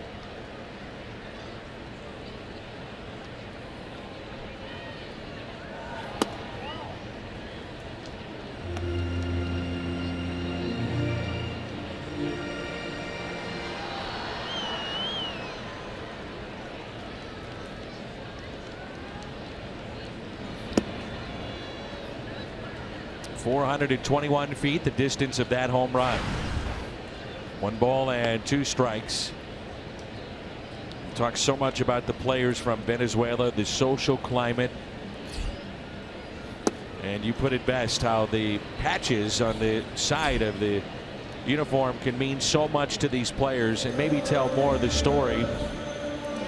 And the tribute patch for Jose Martinez is Familia, as you see the strikeout there of Randall Grichuk, and with the majority of his family living in Venezuela, experiencing very tough times. His patch is a tribute to everyone he loves back home, he said. Grew up especially close to his mom, Evelyn. Came to see him play in the major leagues earlier this year. Speed pass. Yep, speed pass is coming on. We'll tell you what that means when we come back. Chevy called to the pen in a 5-3 game.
picked him up in a stretch run a couple of years ago. Bolstered the bullpen. Sidewinder, former closer with Seattle and in Miami. He wears Speed Pass. His first job was as a mobile gas attendant in Massachusetts. One of his friends drove past and yelled, "Fill it up, Speed Pass." His tribute patches to his parents. And I think a bit odd that he's come in so early, just 74 pitches thrown for Odorizzi, but a quick hook. Cafe is the nickname for Jose Martinez. Recognizes his late father, former major leaguer Carlos, who was called Cafe, a nickname well known in Venezuela. And he's been told that he looks exactly like his father. And I'll tell you this, if you go back and watch their home run trots, they're identical how they run. 0-2 the count. I was around his father more in spring training than I was during the season when we were teammates. He was in AAA. He was really budding as a player in the big leagues and just an extremely likable, fun guy. You'd say the same thing about Jose. Cishek very tough on the right-handed batter since he was traded, hitting just .158. So quick hook, Dan, the answer to that is you've got a manager that's excited to use his bullpen. That's why he did that. Sure. Since May 21st, his ERA 1.54 in 33 appearances, lowest in baseball in that stretch of time. His last outing, very good. Inherited 2 runners with 1 out, did not allow a run to score. And here's a 1-2. Got him. That slider can be so effective. Well, Colt Wong, he's been on a roll. He's driven in 16 in the month of August, and this home run cuts a lead to 5-3.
Of the 3rd Cardinal pitcher to make his major league debut this year, the 8th Cardinal overall to make his major league debut. The pitchers were Brebbia and Lucas, and in terms of position players, you had DeYoung, Voit, Bader, Mejia, Sierra, and now Ryan Sheriff.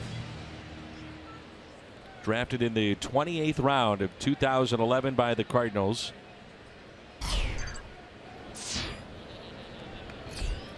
This year, lefties were hitting 198 against him. The right-handers just 215. And he had not allowed a hit in the month of August. Really good numbers. ERA 3.1 in AAA. And had some experience saving games, too. And always exciting to watch a major league debut. And I thought the interview with his mom last night with Jim Hayes was also fun. Renee works at Fox Sports in Los Angeles in the legal department. Here's the 0-1. That's probably a good person to know. Gonna butter her up, tell you that. Now, Miss Sheriff, take a look at this. Looks pretty good, doesn't it? 172 career relief appearances in the minor leagues. Now, of those, 84 have been 4 outs or longer. And that is to the point that you were making earlier. The Cardinals need someone tonight to give them outs and innings. Yeah, we can't just go match up the rest of the game. You'll have an infielder pitching at the end if you do that. You need to have somebody go a couple of innings. And I like the fact that Sheriff is coming in to start an inning, and you use Duke, who is probably going to be short anyway, just to finish the last inning and pick up Michael Wacha. I think it makes sense to have the debut just like this. 0-2 pitch. With all the call-ups the Cardinals have had, at one point Sheriff was also used as their closer. He was 6 for 7 for Memphis as the closer. Here's a 1-2 pitch to Danny Espinosa. Fouled back. Also pitched in the World Baseball Classic, the qualifying games. He had 2 holds for Team Israel against Great Britain and Brazil. So Mom right now is in pins and needles. Oh, not just Mom. Even his minor league buddies feel that way right now. Guys that are used to the playing experience, they're just so excited for him. Everybody from Culver City, California. I love major league debuts. I never get sick of seeing them. Here's a 1-2. Oh, give it to him. All the hard work, the years, and for a guy like Sheriff, probably many didn't believe he could get here with the 28th round pick. All that time, and now that dream comes to a fruition, and you love it. The 2-2 pitch. Fitting he's getting to do it on a day where players are recognizing people that have made an important impact in his life. Now every other player is doing that throughout baseball now, but for him, the patch even more important. Mom, Dad, Aunt, and Kim. His dad passed away, by the way, in 2012. 3-2 the count.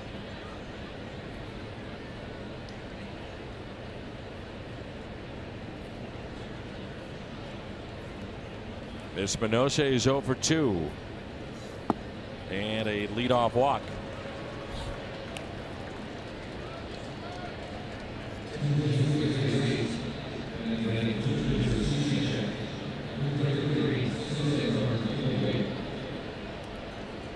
Cesar Puello.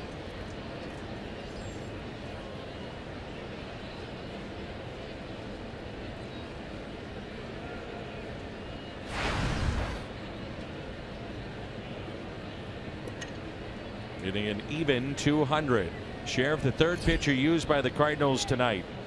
Michael Wacha lasted 3 1/3. Duke 2/3. And Puello hits it out of play. What I've seen from Sheriff and the little we saw him in spring training, he's not really an overpowering guy in terms of velocity, but he's about sink and movement as a slider. But the sinking fastball, I think he's going to be more interested in ground balls at this level. Be the kind of pitcher he would be.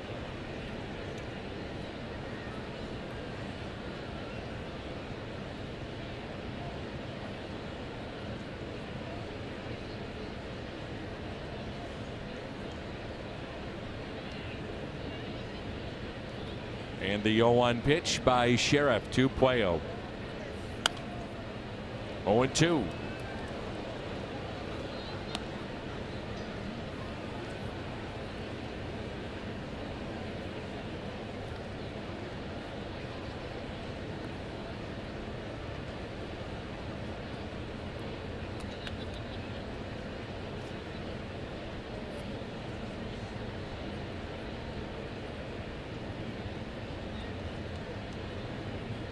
The 0-2 pitch.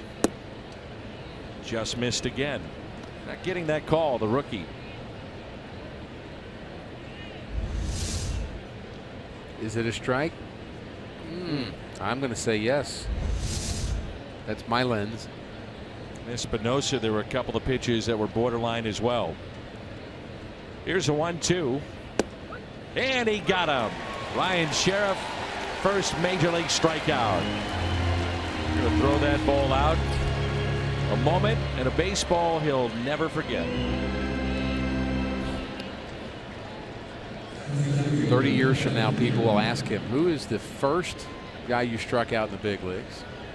They'll ask him about his first appearance.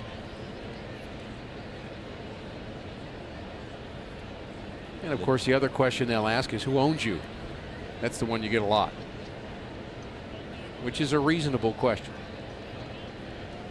See, Major League Baseball authenticates that ball. So if a ball is hit out of play, there are off-duty policemen, whatnot, that'll be down there that authenticate it, which will go to Cardinal Authentics. So say that you got engaged when Cesar Puello struck out. We'll find a memento from that official time, authenticated by Major League Baseball at Cardinal Authentics. Honey, I love you. I love you too. Do you have that Cesar Puello bat? Yes, I do. The outlaw and the sheriff.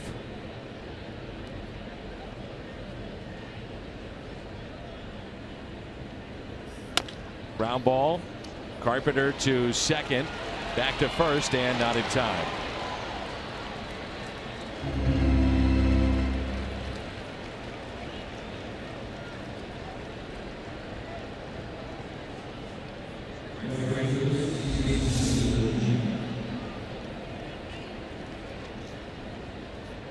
Such a tough double play to complete a 3-6-1 double play. A lot of moving parts. Everything has to go just right.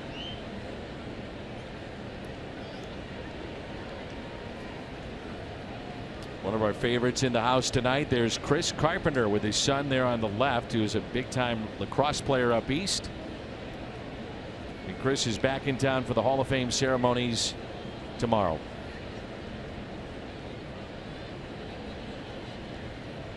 Here's Souza. Ground ball that's hit to short. DeYoung, a force play, and Ryan Sheriff, little fist bump. Great moment. Welcome to the big leagues.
St. Louis.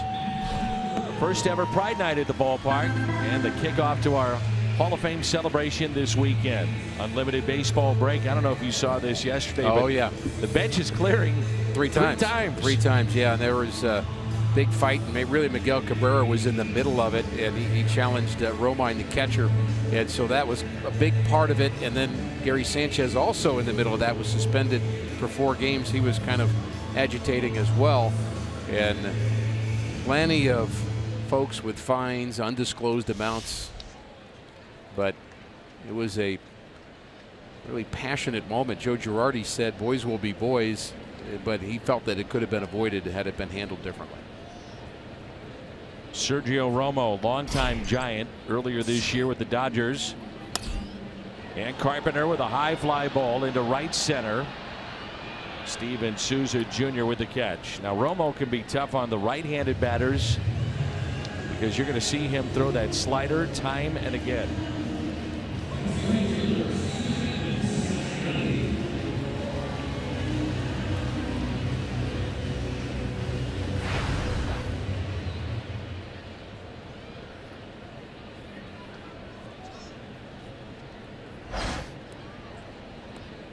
El Mechon is Romo's nickname. That comes from the name of his favorite song. One out, and here's Piscotty. His tribute patch go to his sons, Rylan, Rex, and Rise.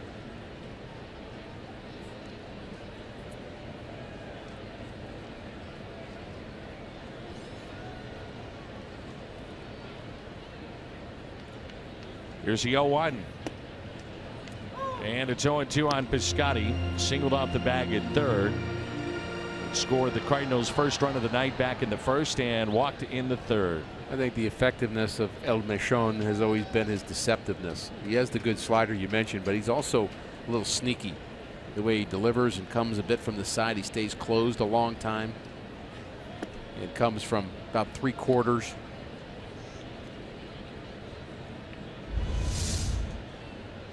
There's the delivery. He'll stay closed again a long time, and that sweeping slider of Romo.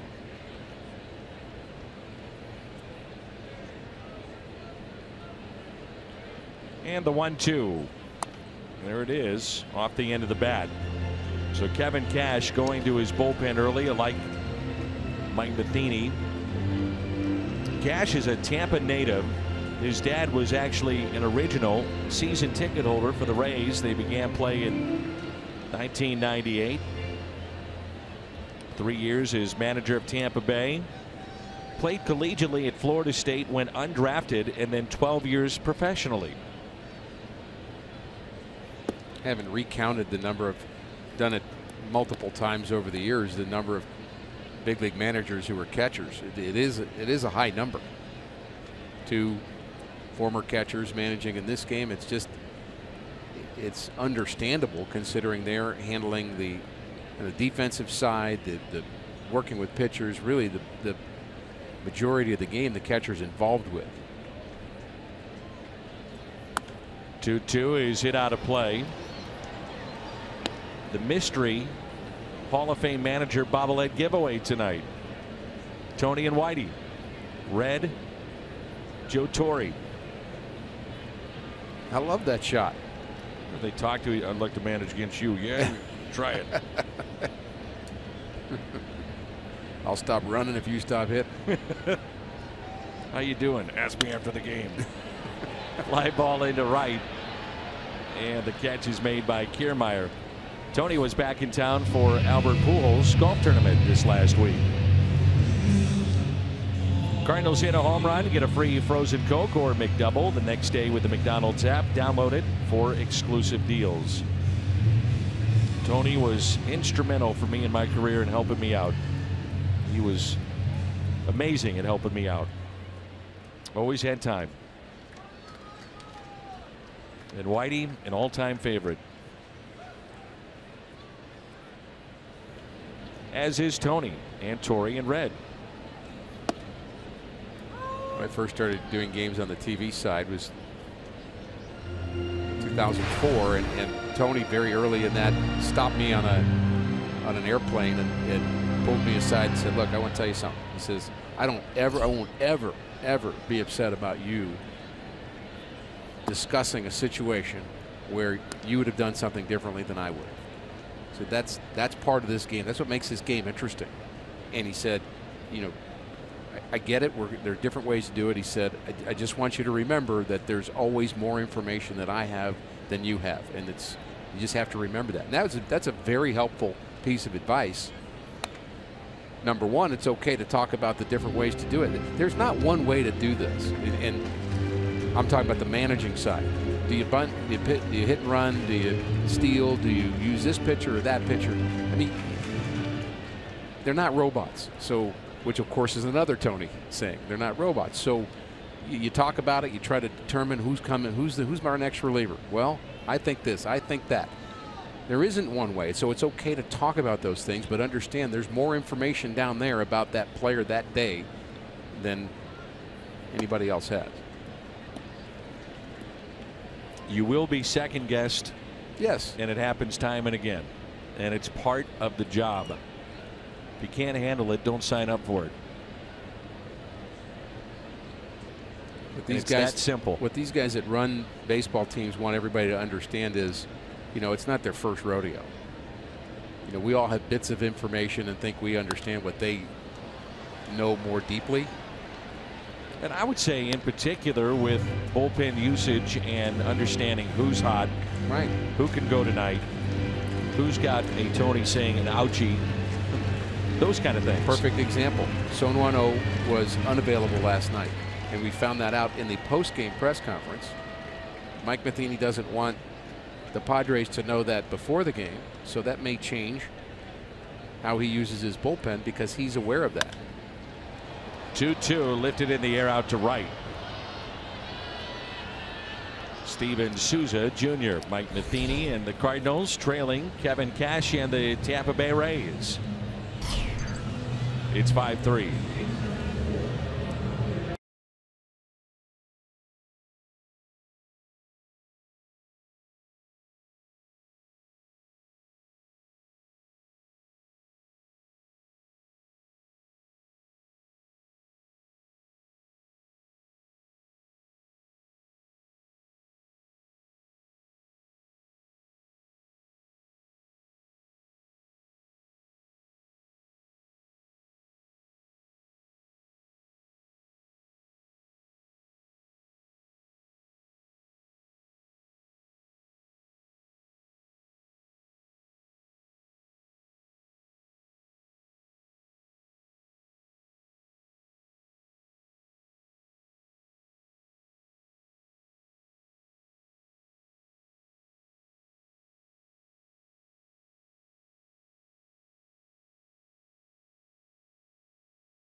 And Adam Wainwright. Yeah, I wonder who's teaching who here. You know, Weaver's the one that has the outstanding changeup. Wainwright had a really good changeup when he first came to the big leagues, but I think Luke's really giving him his philosophy of how to make that ball drop and the right motion and what he's thinking about. I think that's key. What are you actually thinking when you throw the pitch? And I think he's talking about the way he accelerates through the ball straight through it with his forefinger and his middle finger to make sure the ball goes down and away. And I think that's a deep pitcher conversation right there where the young guys, I think, trying to help the, let's just say, the not so young guy. That's a nice way to put it. Almost got stuck there, didn't I? Got out of it. Ryan Sheriff had a scoreless inning his first time up. By the way, those two have become very close. Luke Weaver and Adam Wainwright. Weaver actually went on Wainwright's humanitarian trip to Haiti to see what big league impact was all about. Slowly hit towards third, gloved by Jerko, and Longoria is the first out here in the 6th.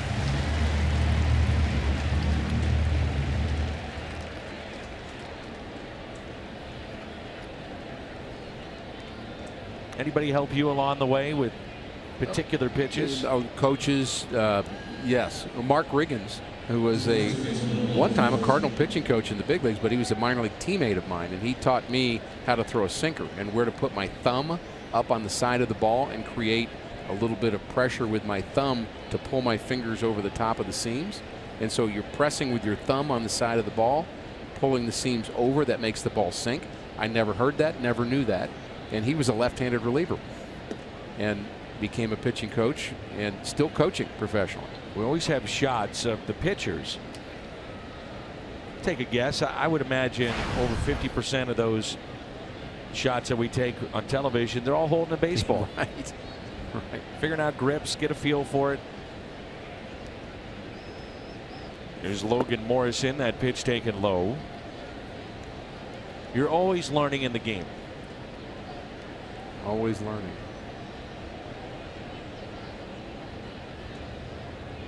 Makes me think of one of my favorite lines, the Jim Bouton line, where he says in his career, I spent my entire career trying to get a grip on a baseball, and I realized it was the other way around. Right. Had the grip on me. 2-1 the count. Well, the Phillies defeat the Cubs 7-1. Cardinals in desperate need of a win tonight.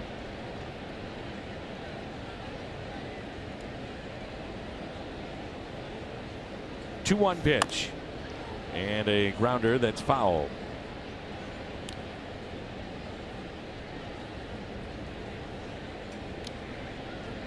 Morrison tonight, we're only in the 6th, already up for the 4th time. He has walked, doubled, and scored, and flied out to center. So what a pitcher will do, Dan, in between innings, if you're going to go multiple innings, you'll come in and then you'll kind of breathe a little bit and you'll open up your brain and just let things happen around you. You can't stay so hard and fast focused. You have to kind of think a little bit. So I'm sure there was a relief, there was a celebration, there was a joy for Sheriff, but now he's got to go back to work. And he picks up his 2nd strikeout.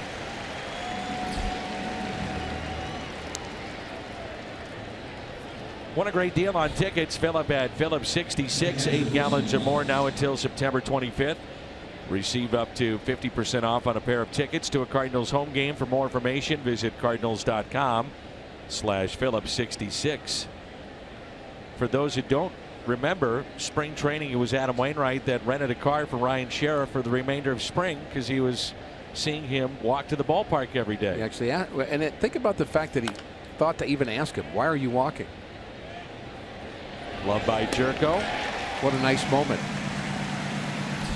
Ryan Sheriff, 9-pitch inning, 2 scoreless innings so far, and he has struck out 2. 5-3 midway through 6.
And kids 15 and under entering with a ticket will take home a limited edition Cardinals pup courtesy of Build-A-Bear Workshop.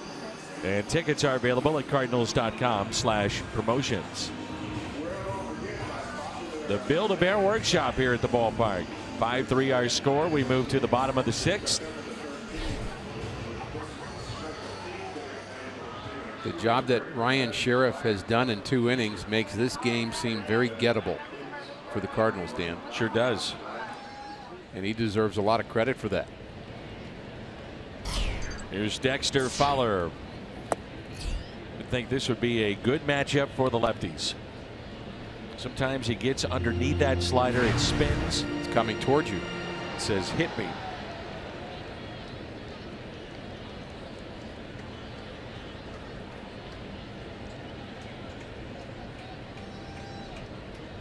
Here's the 0-1 pitch. Atlanta 5-2 win over Colorado.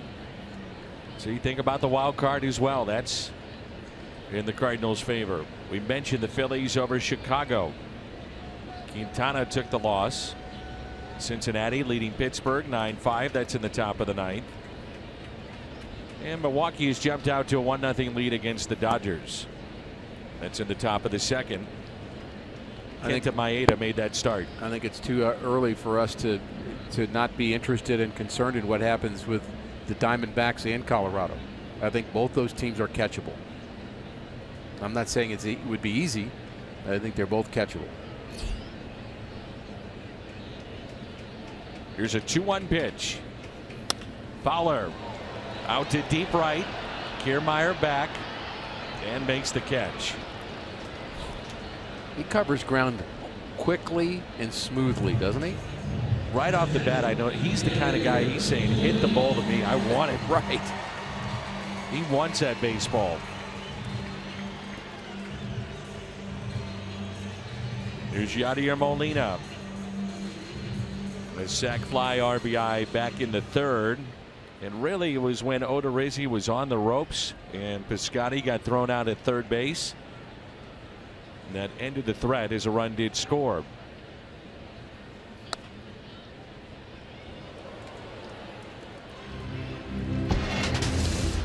Highest career August average by a catcher 1950. Since 1950, 314 for Molina, the BJC healthcare difference maker. And you think about the dog days of summer, they're tough for everybody, but man, especially for the catchers. There's that slider again and a ground ball gobbled up by Longoria. Brian Harper knows he's on that list. He was a Cardinal for a while. In fact, I think, and don't hold me to this, Dan, and of course we have records on everything and people can find out quickly. I think Brian Harper might have been the hitter on deck when they pitched to Jack Clark and he hit the home run against Niedenfuhr. Dodger Stadium. At Dodger Stadium. Your entire team, all the teammates coming out of the dugout to greet Jack Clark. Famous home run. Correct me if I'm wrong. Now, you were probably in the bullpen, but Jack going down the first base line said something to the effect of, "Thank you, Whitey, for bringing me here." I know exactly what he said, and it's not exactly that. You're going to exactly tell me what it was during the commercial break. Well, he said, "Take that." Well, I didn't want to get into that part of it. I knew a little bit about it. He said, "Take that plus." Enough said. That's not as bad as you think. But we'll let Jack tell that story. Pitch inside. Jerko and his wife Carly added a daughter, Brooklyn, to the family in May, and the space provided on the jerseys wasn't big enough, he said, for everybody to fit there. And he didn't want to leave anybody out. Picking the group that he's closest seemed to fit perfectly. So his tribute patch, family. And a strike, 3-1. Romo has retired now, 9 straight, going back to a win over the Blue Jays yesterday. Day game in Tampa. 4 yesterday, 5 tonight. 7th time he's gone 4 outs or more in a game with Tampa Bay. The 3-1 pitch. Off the end of the bat, little squibber hit to first, glove by Morrison. He'll take it himself. So Romo 6 up, 6 down. Good work by Sheriff so far. And we're in downtown St. Louis. The Rays on top. It's 5-3.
Leading St. Louis. Ryan Sheriff made his major league debut tonight.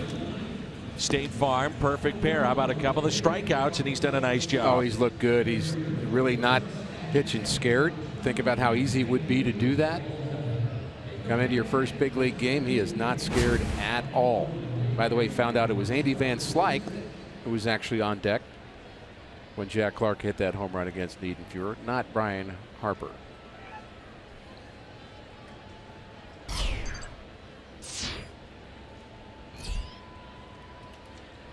Who texted you? Well, we have a crack crew in our truck. You know those guys, how smart they are and how much information they have. Waiting for us to make every mistake possible. Oh, yes. Well, they're helping us. I look at it as pointing out Bill, mistakes. Keith, Brian. Ready to pounce. Ready to encourage.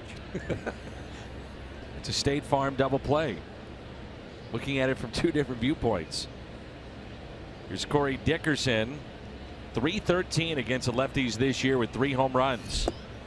Not only did I get it from our truck folks, but I also got it from C.J. Cherry, our traveling secretary. He's also told me that it's Mr. Van Slyke. CJ, 40 years in the Cardinals organization. Does a great job.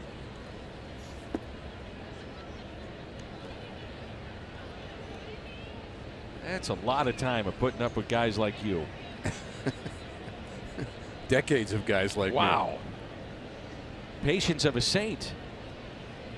Well, he was just starting out in the 80s. I mean, he hadn't been around that long, and I think we did a great job of encouraging him. Oh, I'm sure. There's a base hit to left. And Dickerson with 3 hits and a walk tonight.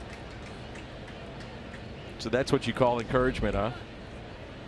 Well, the guys that were a little bit kind of, you know, quick with the barbs would say things. I mean, I know a couple of those guys that might fit that bill. It's what players do. It's a long season. You have to have a little fun. Danny Echeverria, base hit to left.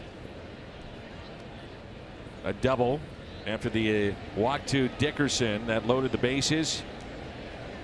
That scored 2. He's also grounded out to short. with that leadoff base hit. Right-hander starting to throw in the Cardinals' pen.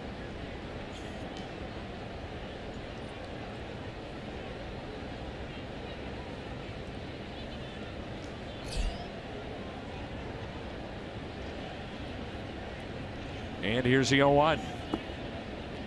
It's been a tough stretch here for Tampa Bay. Back on July 19th, they were 7 games above 500. Only 2 back in the division. Since then, they've played 10 games below 500 in their last 32, and now find themselves 11 back in the American League East, but only 3 out in the wild card. 1-1 pitch. Late swing by Echeverria. 1-2. Plaza Tire Service Fox Tracks. That's the late movement I was talking about. That's really good downward movement. There's not much you can do with that. You're going to hit on top of the baseball. You're going to hit the ball into the ground, or maybe swing and miss. I like his movement. I like his late movement. See that movement away from a righty, down and into a lefty, but in enough.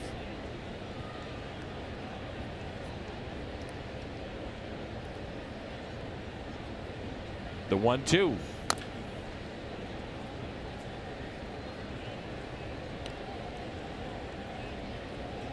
Hall of Fame ceremony tomorrow, and then the game. And then the Cardinals will have Mike Leake go tomorrow night in game 2. Big start for him, big start for the Cardinals.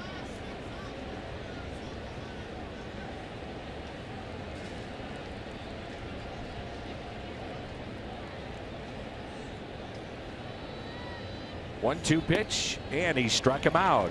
3rd strikeout for Sheriff.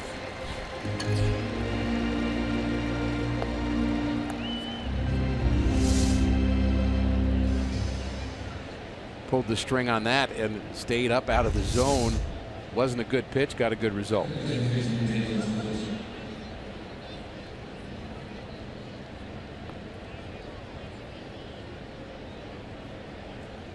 There's Danny Espinosa, the switch hitter.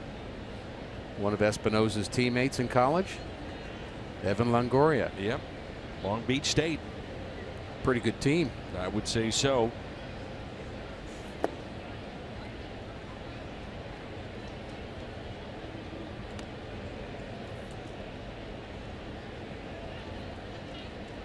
Troy Tulowitzki played in Long Beach State as well.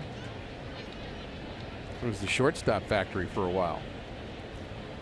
Espinosa actually succeeded Tulowitzki at short. Played alongside Longoria at Long Beach State. Now he's back in 2006. Sheriff would love the double play. Pitch number 36. It's a ground ball, slowly hit. That will roll. Fair. It stays fair. Couldn't place it any better.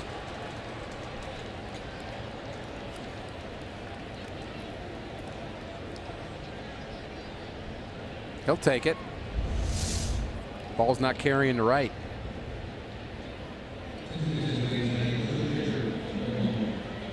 Oh, one more spin the other way.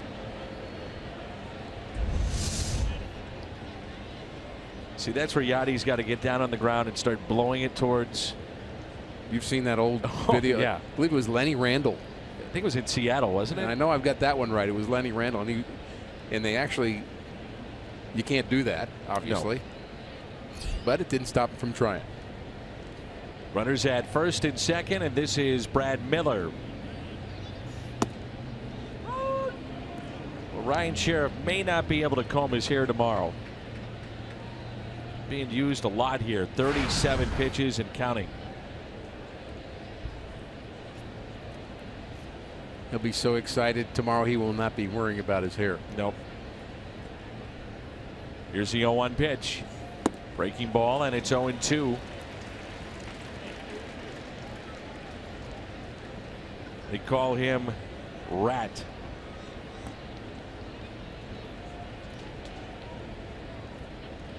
Comes from Miller being known as a baseball rat. Always hear basketball rat. There's baseball rats too. His tribute patch, AG, Coach Chet. AG, those are my grandfather's initials, he said. Coach Chet was the coach of his travel ball team. Chet Lemon, who also played in the major leagues. Oh, yeah. Chet Lemon has built baseball complexes too for those in the inner city, and especially those in the African American community.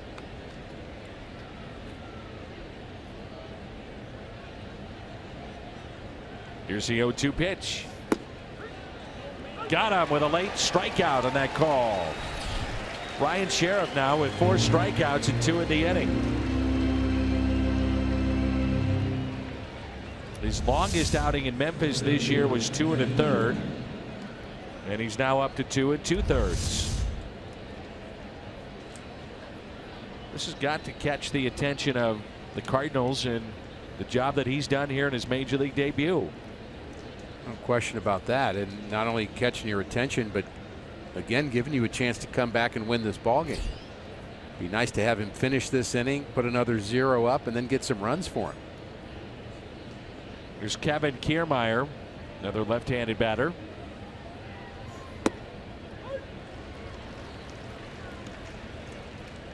Interesting that he went with Miller in that spot, lefty-lefty matchup, when he had Peter Borges as well as a backup catcher that hit from the right side. What would Tony say? Like to manage against you. No, well, he'd say that first. He knows more in that dugout than we do. Maybe some issues with one of those guys. You want to save the second catcher. Save him for later. All those factors. But I think your point is well taken, Dan.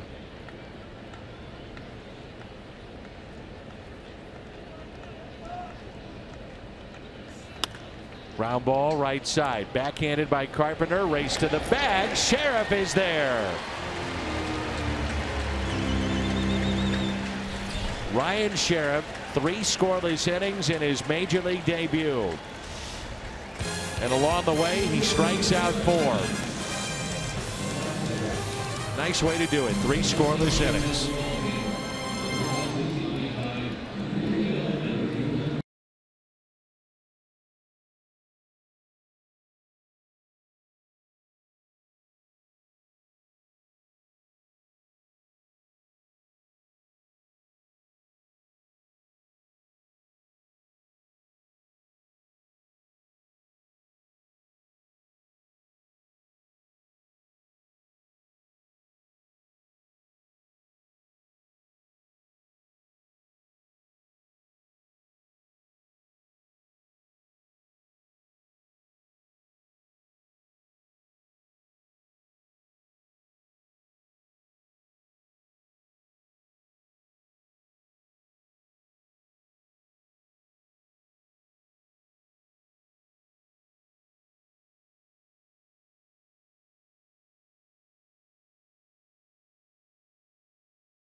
Scoreless innings, and he strikes out 4.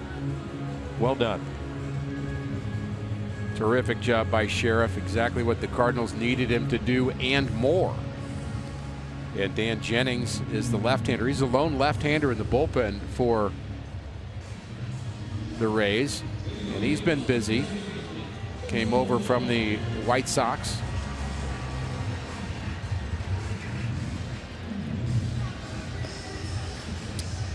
Cardinals hit a home run. The Gateway Honda dealers donate $1,000 to the Make-A-Wish Foundation. Colton Wong has already homered tonight, also struck out. So DJ for Dan Jennings, his initials. Tribute patch, his mother, father, college summer coach. So they all helped me to get to this spot, so all mention on that patch. Dan Jennings has the distinction of playing on a team where his general manager's name was Dan Jennings. How about having to trade that guy? Wong drops down a bunt, racing to first and out. Jennings, wow. Nice play. That was a good bunt and a better play. That was really athletic. He gets off the mound quickly. He sees the bunt, and the only play is to backhand it and barehand it. So he actually picks it up, ready to backhand it. Look at the way he turns his hand and flips it backwards while the ball is going in a different direction. That's not that simple to do, and it takes some concentration. He actually, what he did was the smart thing. When he was backhanding, he pushed the ball into the ground to make sure he got a good grip on it. You push it into the ground first. That gives you a better grip instead of just trying to do it all in one motion, and then flip it. It's a terrific play. Here's Randall Grichuk. He has walked and struck out. That's a George Kissel thing. That's a teaching we learned on bunts. If you're going to barehand it as a pitcher on a bunt, you get it, you push it into the ground, and then that creates a firmer grip on your hand than just trying to pick it up without thinking grip. Watch out.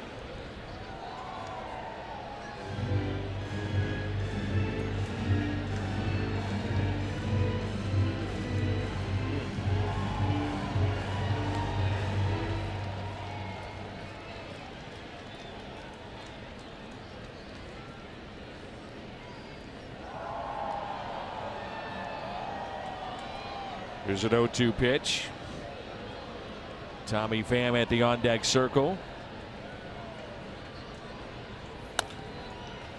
Ground ball, Echeverria to his left. Boy, is he smooth. Wow. He made that look so easy, and it was anything but. Join us at the ballpark Saturday, September 9th. Cardinals take on the Pirates, 6:15 that night. 30,000 fans, 16 and older. Take home a Cardinals quarter zip pullover presented by the Shane Company. And tickets at cardinals.com/promotions. Just how he circled that ball. Oh, his footwork was great.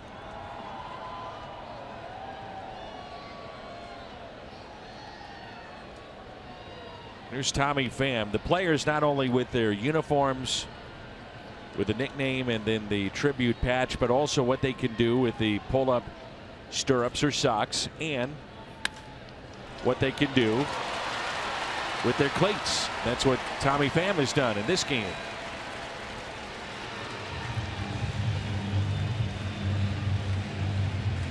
Designed by a couple of youngsters that are sick in the hospital that he's visited with. And that's to keep them upbeat and to remind them that he's thinking about them. Base hit, Tommy Pham. Pham could not start tonight, and that was because of the fact that he took a ball off his left foot. It's Hunter getting loose in the pen, and I love his nickname. Okay, it's Two Towel. Yeah. The reason is Tommy Hunter. He said it should be 2 towels because it takes 2 clubhouse towels to wrap around my waist. So now wait a minute. He got to pick it, right? He got to pick it. I mean, this wasn't picked for him as a joke. He got to pick that. Funny.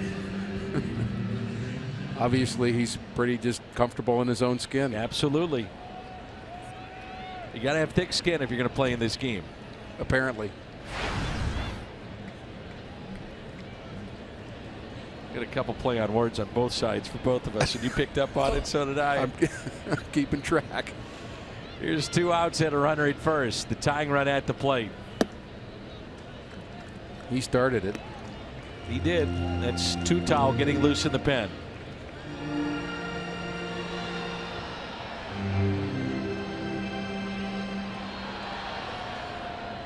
Cardinals down by 2 runs. You wouldn't think Pham would be running in this spot.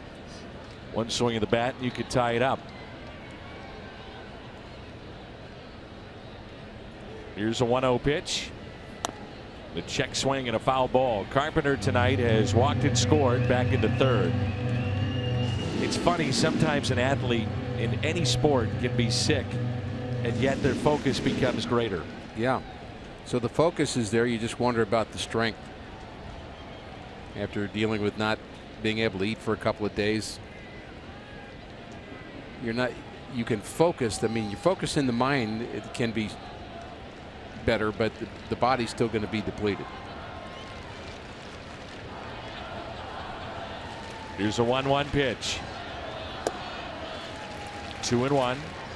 Interesting delivery by Jennings. He almost scares you. I mean, the first movement is so kind of scattered and quick and jerky that might throw off the timing of a hitter. He moves really quickly and then he slows down and then he delivers it.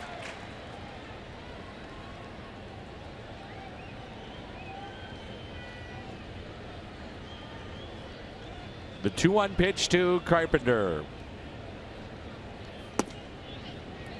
2-2.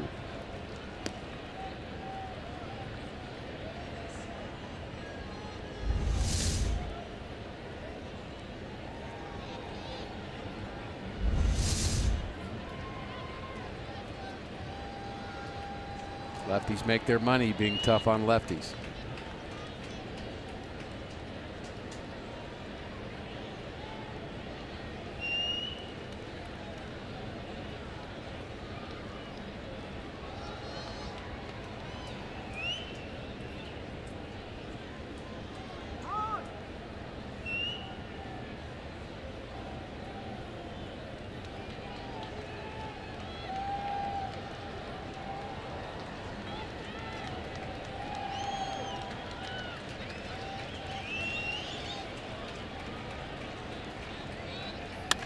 Carpenter base hit into right. Pham to second base and on his way to third.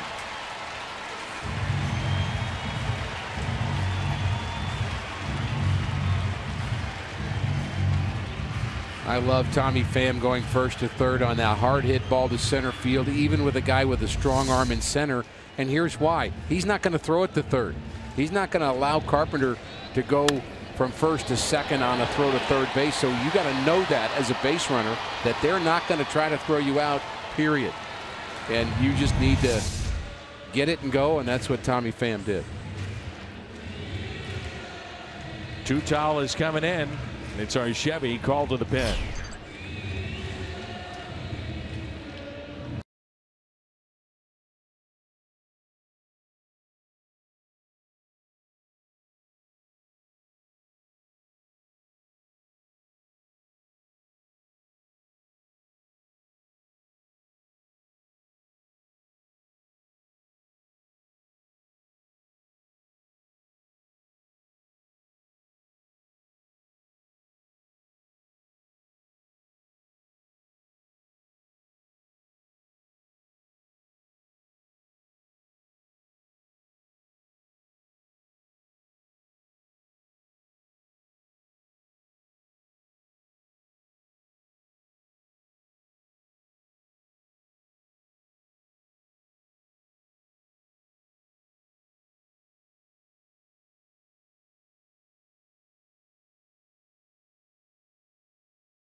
On Fox Sports Midwest is brought to you by Bud Light, famous among friends, and by Ford, the official cars and trucks of the St. Louis Cardinals. 5-3 our score. Keener Plaza here in St. Louis. Stephen Piscotty with the tying runs on base at first and third. He singled off the bag at third base in the first and walked in the third, flied out to center.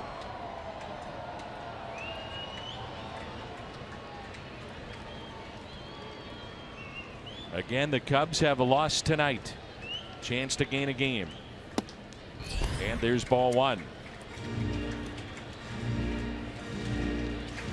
Tribute patch for Tutau includes his parents, his sister, his wife, his son, also his high school coach. Here's a 1-0. 2 balls, no strikes.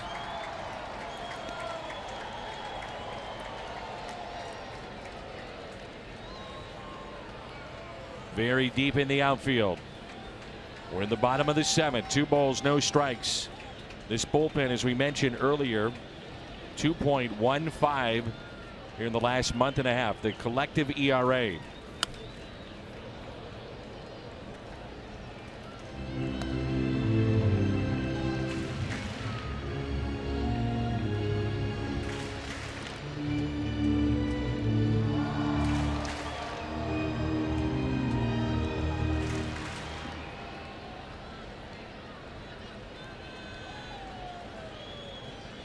The 2-1 pitch. Fastball 2-2. The pitch at 96 and he painted the outside corner. Piscotty this year, and he had been so good in these spots. Runner at third and 2 outs. He's just 1 for 16. Prior to this year, outstanding. The 2-2 got a strikeout of Piscotty, and that sends us to the 8th. Tutau comes in. Shuts the door.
Valhalla came in late in the game last night, gave up a couple of runs, took the loss.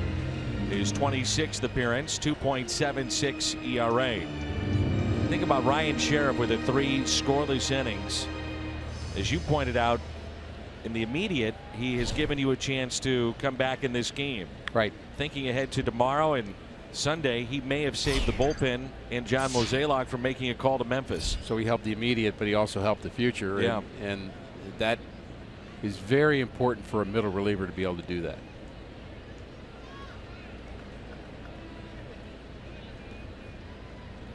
And you bring up the point of tomorrow, Mike Leake. You're just not sure what you may get. You might get 7 or 8 innings. You might get 2. It's been up and down. So I was thinking about this the other day, Dan, that your that the moves that a manager make should not only always be thought of in the context of that game. We talked about the options and both managers would have in this game with their starters going short, but the moves that you make are made in the context of a 4 or 5 day period, especially when it comes to your pitchers, because you have one eye on today and one eye on tomorrow, and if you only play for today only, then you're going to get stuck a lot.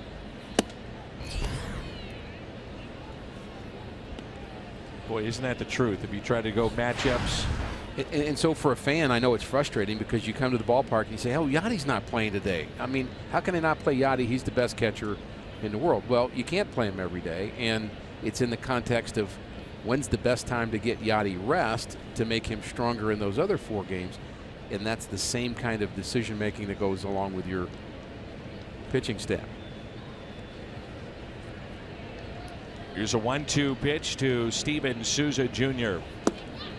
The slider a little bit low.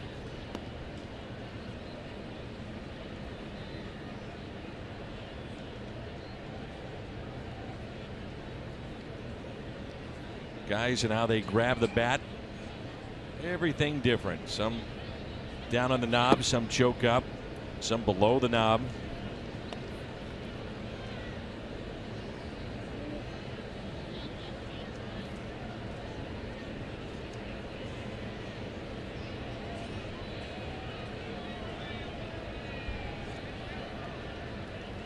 (3-2) fouled back. You actually have a golf grip on the bat with his interlocking fingers. Take a look after this Nissan drive of the game and a long home run, maybe with that golf grip, into Big Mac land. It's about a 6-iron. See the interlocking fingers? Sure is. 3-2. You ever seen that? Not in baseball, no. Have you? Not that I remember. I mean, I've seen overlap. Yeah. That kind of golf grip that you might use, but the interlock?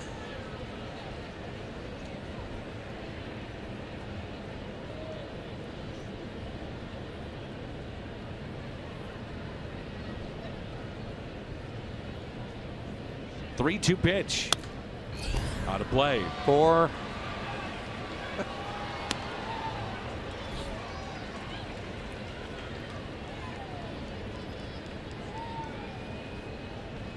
Not the first time I've said that today, by the way.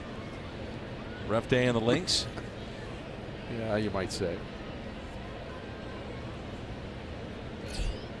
Here's a 3-2 pitch to Steven Souza Jr. And he struck him out. Rays have had issues at times with the home plate umpire.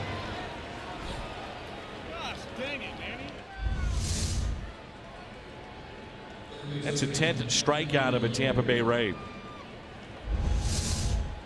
I think Suzbot had a beef.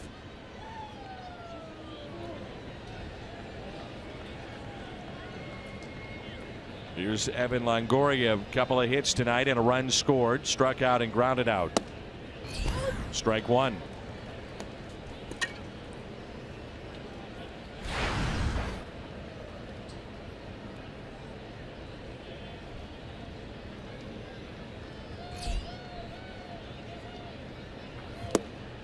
Cardinals will have DeYoung, Fowler, Molina coming up, looking ahead to the bottom of the 8th.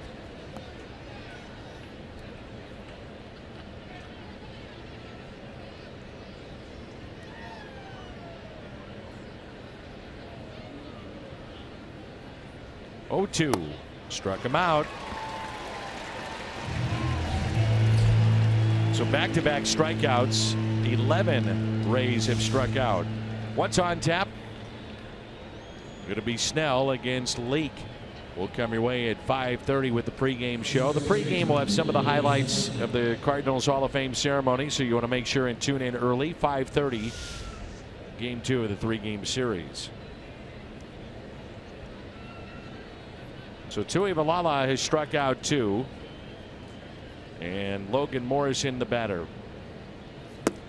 Strike 1. Boy, you love to see this. Pumping strikes. more times than not, Tui has looked sharp. He did have the 2 base hits that he gave up short outing last night. But he is pounding the zone at the moment. And the 0-1. Base hit into left. Morrison on base for the 3rd time, 2 hits and a walk. Extends the inning to Wilson Ramos.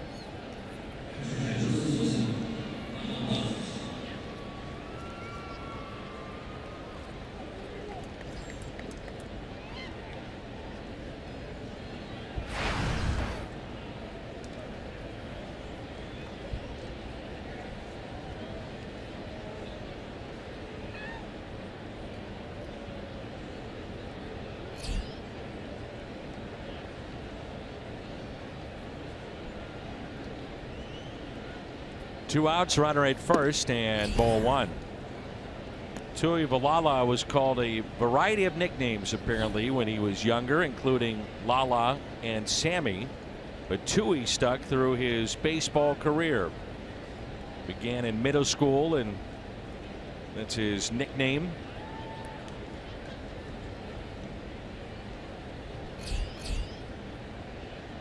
Here's a 1-0 pitch to Ramos. 2 balls and no strikes.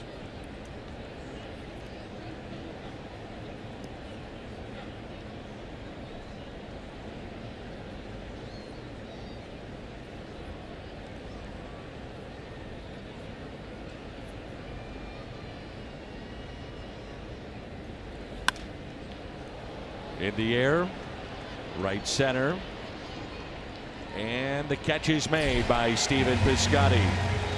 Bullpen, a nice job tonight. Coming up, one of the top rookies in baseball. All kinds of power. And the everyday shortstop in St. Louis, Paul DeYoung, when we come back.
Sports Midwest and FS1. Cardinals continue their series with the Rays here on Midwest. Coverage starts at 5:30.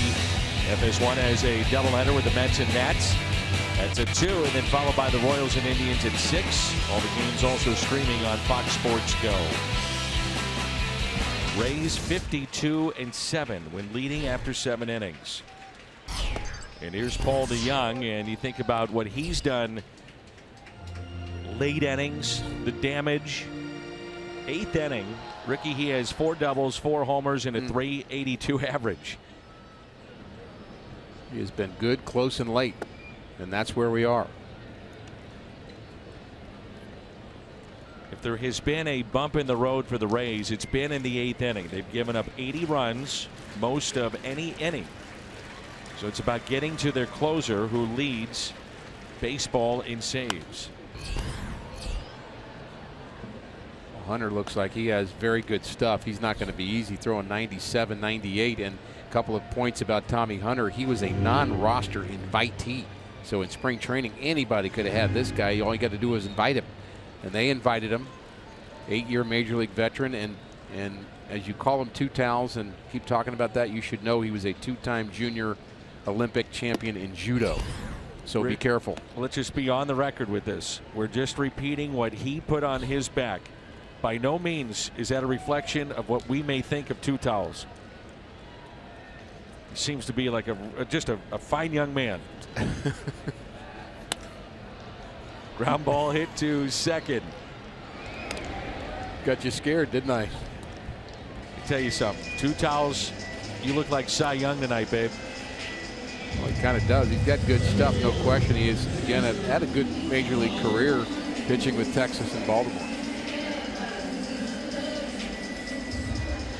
You look at what the bullpen has done, really on both sides, but for Tampa Bay, 3 2/3, 2 hits, no earned. So what you telling me, if he throws one up and into Dexter and Dexter goes after him, think twice about it. Agreed.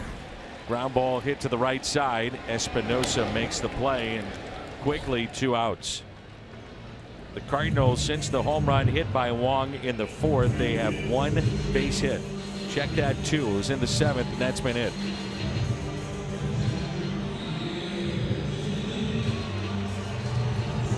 Here's Yadier Molina, RBI back in the 3rd.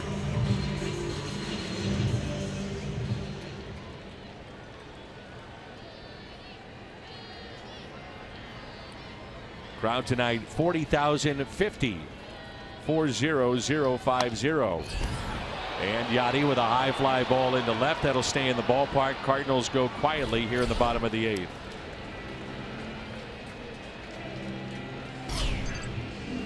You demand, two towels.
Said it a million times. I feel like this year, up and down, sometimes great, other times rough. And Cecil will pitch here in this 9th inning, 62nd appearance for the Cardinal lefty. I've got to say again, I couldn't have imagined as we were in the 4th inning of a game that was already 2 hours long in the 4th inning, how the Cardinals were going to get enough innings out of their bullpen.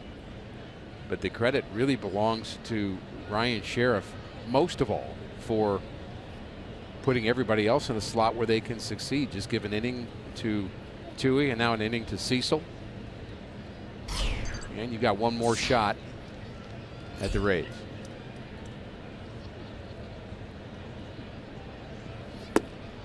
And a ball taken low. Remember the name Rod Smart? He was the running back that competed in the XFL. His nickname was He Hate Me. I would hope no pitcher would have the nickname He Hit Me. I would hope not. I think 2 towels is as far as we're going to go. Yeah, I think so. I would imagine there are some moments. We had a moment with the outlaw hitting against the sheriff. I'm sure there are multiple things happening throughout the major leagues today of those kind of moments, and I'll be interested to see how fate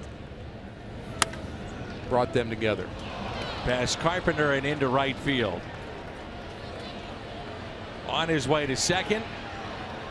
Ball scoots away and hustling Dickerson all the way.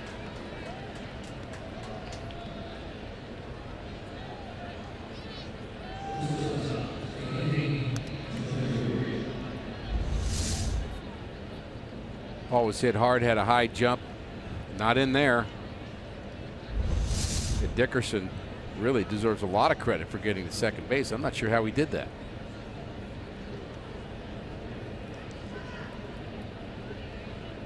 So ruled a hit, and number 14 tonight for Tampa Bay. Echeverria fouls it back, and that's strike 1.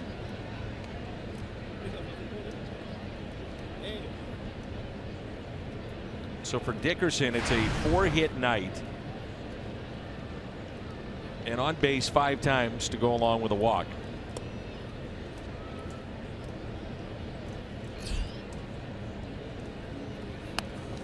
Echeverria drops down the bunt. Cecil spins and a base hit.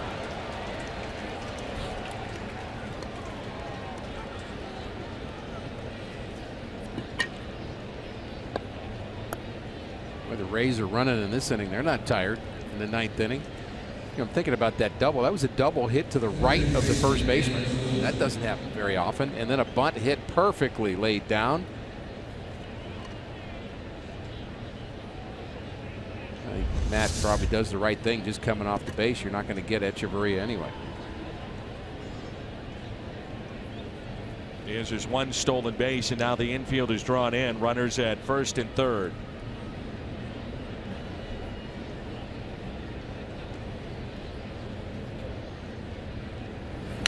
Espinosa fouls it back for strike 1.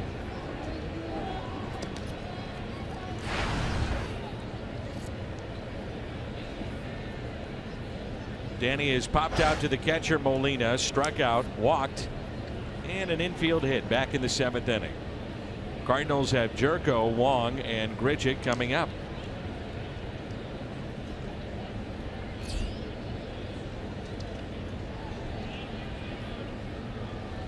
Here's the 0-1 pitch.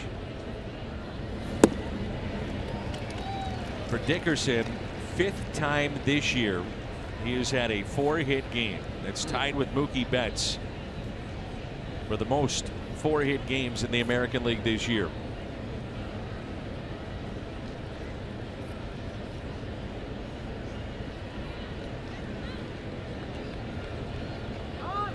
And time is called. Matt Bowman is up in the Cardinals pen.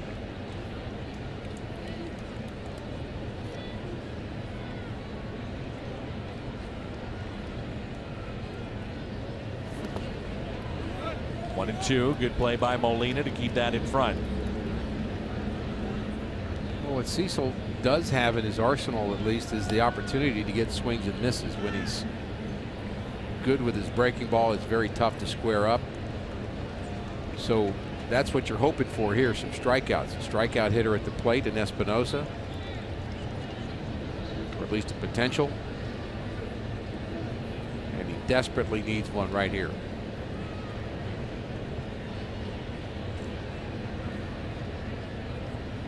Here's a 1-2 pitch.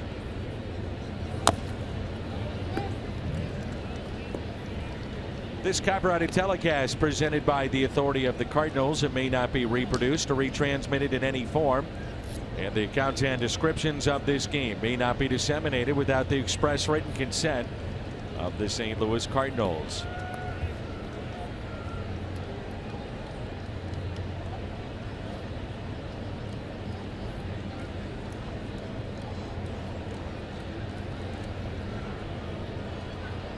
Here's a 1-2.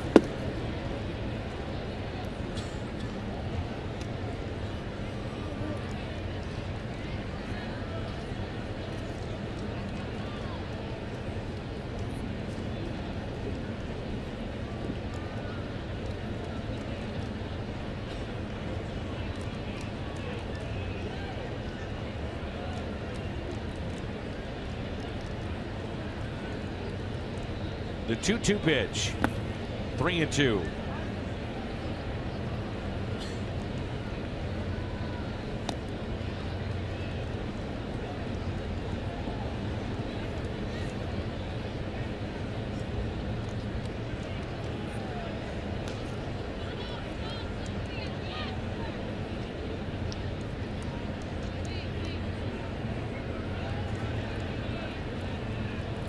Here's a 3-2.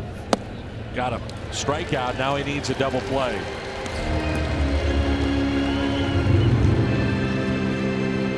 You've been counting him, Dan. 1, 2, 3. That's 12 strikeouts the Cardinals have been able to get.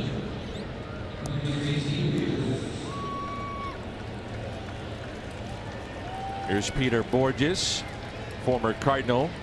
You think bunt is a possibility here? Sure. We've seen Borges do that before. We know how fast he is, but maybe a little safety squeeze. I would be alert for it.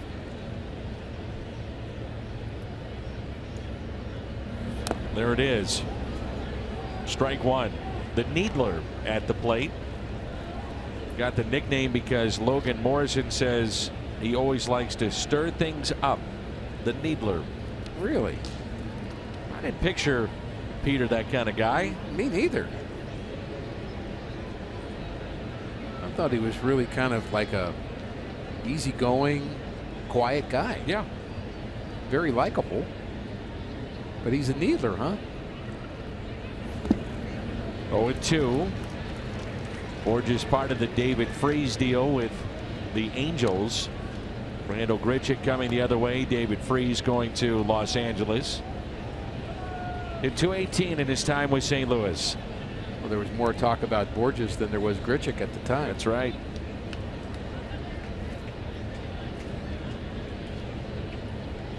And the 0-2 pitch with the infield in. He's 3 for 9, a pair of doubles and a walk against Brett Cecil, and hitting .263 against lefties this year.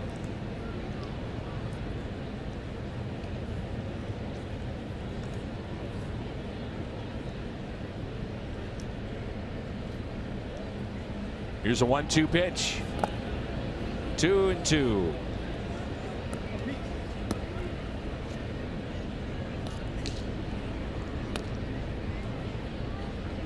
Again, for those of you maybe just getting home from some of those Friday night football games, it's a players weekend, so the nicknames on the back of the jersey, a patch they put on the side of the sleeve as a tribute to those that they want to give some attention to help them in their careers.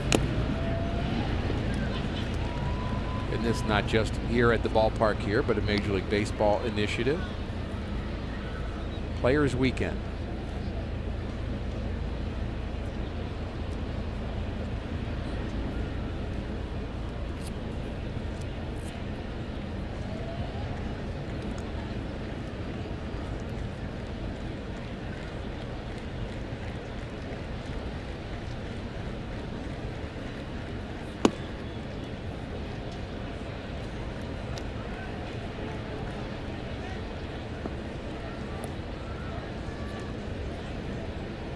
Your little clicker. Do you know how many pitches have been thrown in this game? You've been, I don't think coaches use. Oof.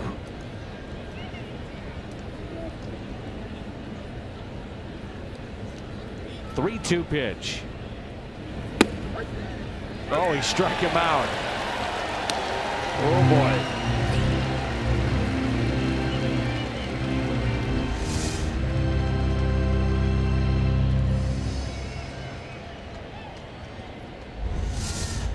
Made it look worse is Molina going towards the right-handed batter than having to reach across. But right. So he didn't hit his spot, but he hit a spot. So 2 outs and 2 on. Kevin Kiermaier. Strike 1. So 13 tonight for the Rays in their lineup. Kiermaier 4 for 11 against Cecil. These two teams, or at least Cecil against this team, they know each other from their days in the American League East.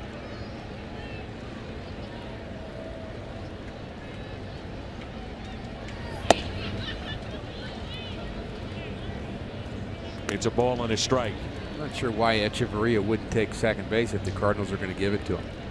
It's 5-3. It's not 10-3. Cardinals are giving him second base. Take it. Pitch number 312 by the way of the evening. Go, go, go. 312. There he goes. Missed outside.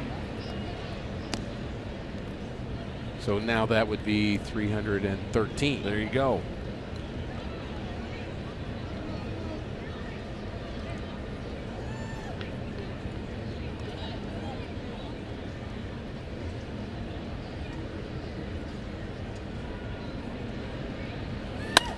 And it's a base hit into left. Echeverria being waved in. He will score, and that's why you take second base. Exactly.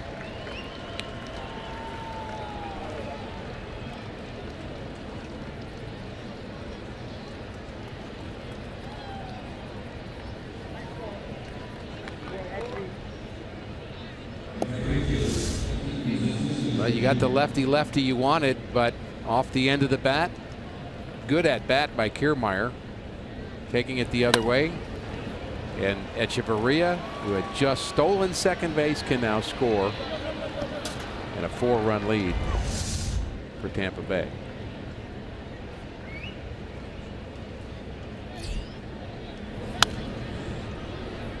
Begs the question, why would you not hold him on? Why would you let him steal second? The thought process is you want your first baseman back with a left-handed hitter at the plate to give you more range to keep him from getting a hit on the right side of the infield. That's what you're trying to take away.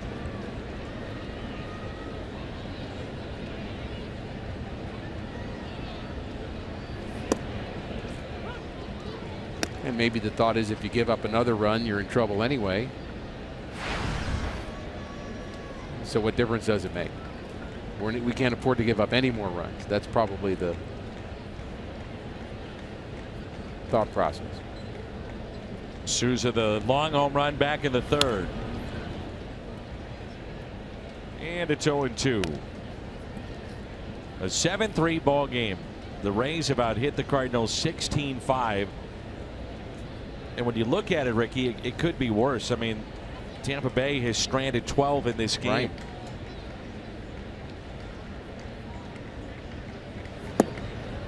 Missed down and in, 1-2.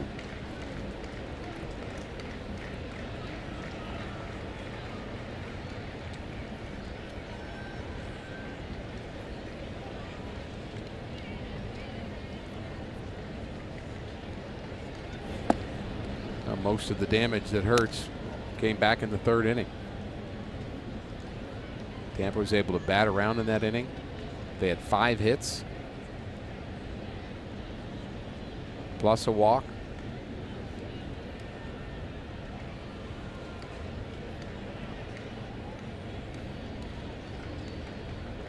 Two pitch.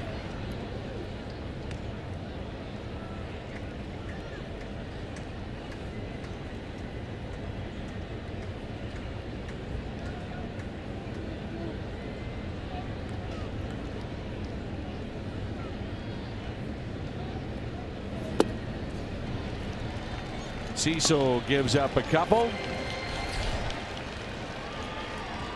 And the final hope for the Cardinals coming up.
Ryan Sheriff making his Major League debut gets our Budweiser Player of the Game. He kept the Cardinals in this game with 3 scoreless innings, and he struck out 4 along the way.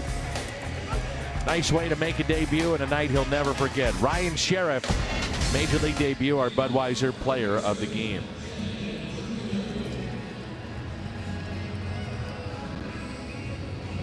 Alex Colomé, the back of his jersey, the horse. Teammates tell him when he comes in, he's on the mound, you're like a horse. When he played for the Marlins, he pounced. So you got the horse pitching to the Buffalo.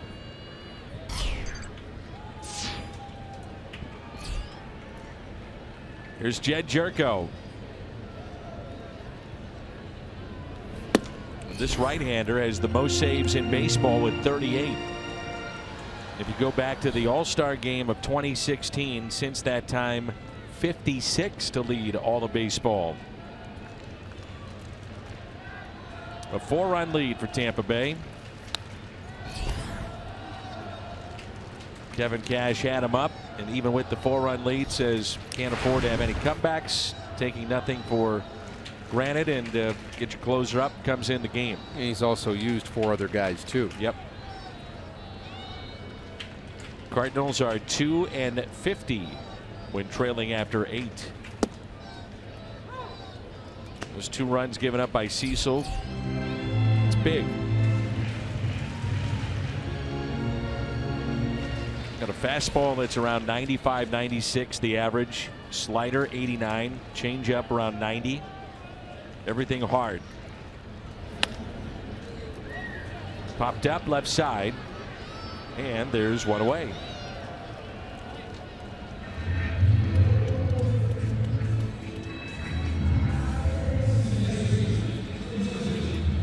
Kenley Jansen with going back to the beginning of last year with 81 saves.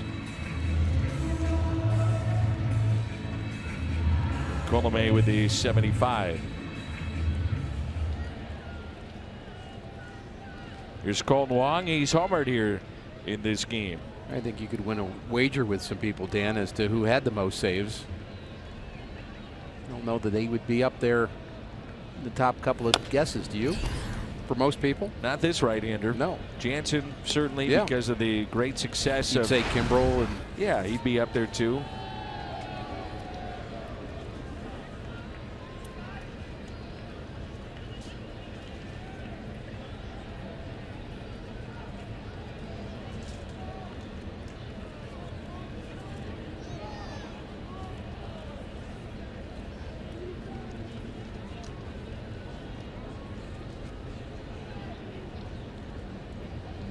On 1 pitch, taken high, 1 ball and 1 strike.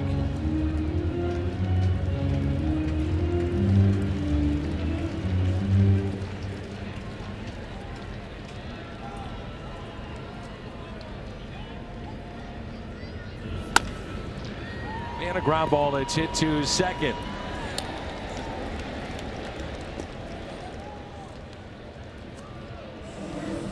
Hear from Mike Matheny coming up on the postgame show. Jim Hayes will take you inside that Cardinal clubhouse. All the player reaction.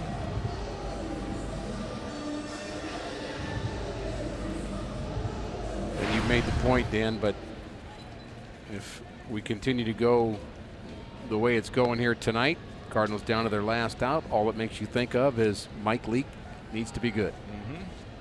Also makes you think of back-to-back nights in a missed opportunity at home with the Cubs losing in back-to-back games. You're running out of time.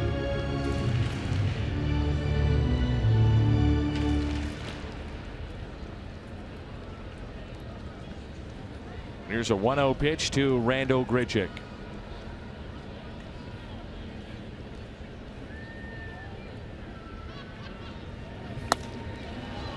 It's pulled foul. Colomé does a little 2-step before he delivers that pitch.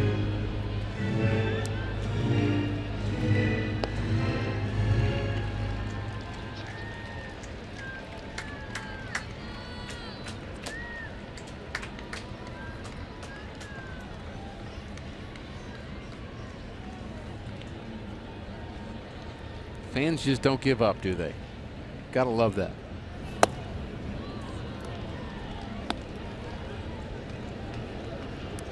Either that or they don't have anything else to do. Yeah. Figured I'd finish that for you. You're welcome. Well, finish that too. What's wrong with being together at the ballpark?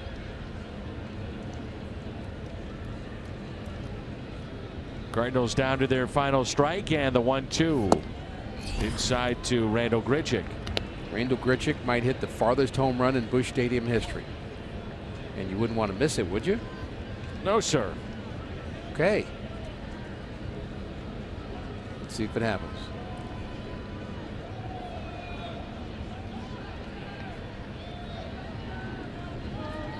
Two pitch. Popped up. Longoria is over and out of play.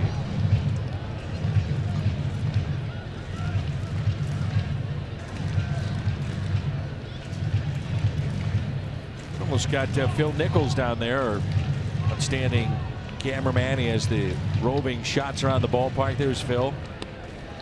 Hey, Phil. He seems to be okay. You're right, Phil. Good.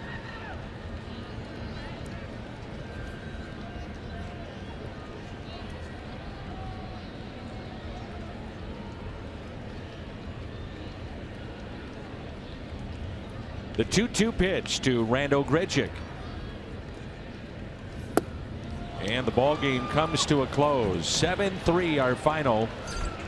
Offensively, big night for Tampa Bay. Cardinals had opportunities, could not cash in, and a 7-3 final here in game one. The Rays really swung the bat here today. 16 hits, all the damage, most of the damage, all the damage that matters comes early against Michael Wacha in the third. Stay with us. The postgame show comes your way next. Mike Matheny, player reaction, all the news, highlights, and stats from around the game. 7-3 the final. Tampa Bay over St. Louis.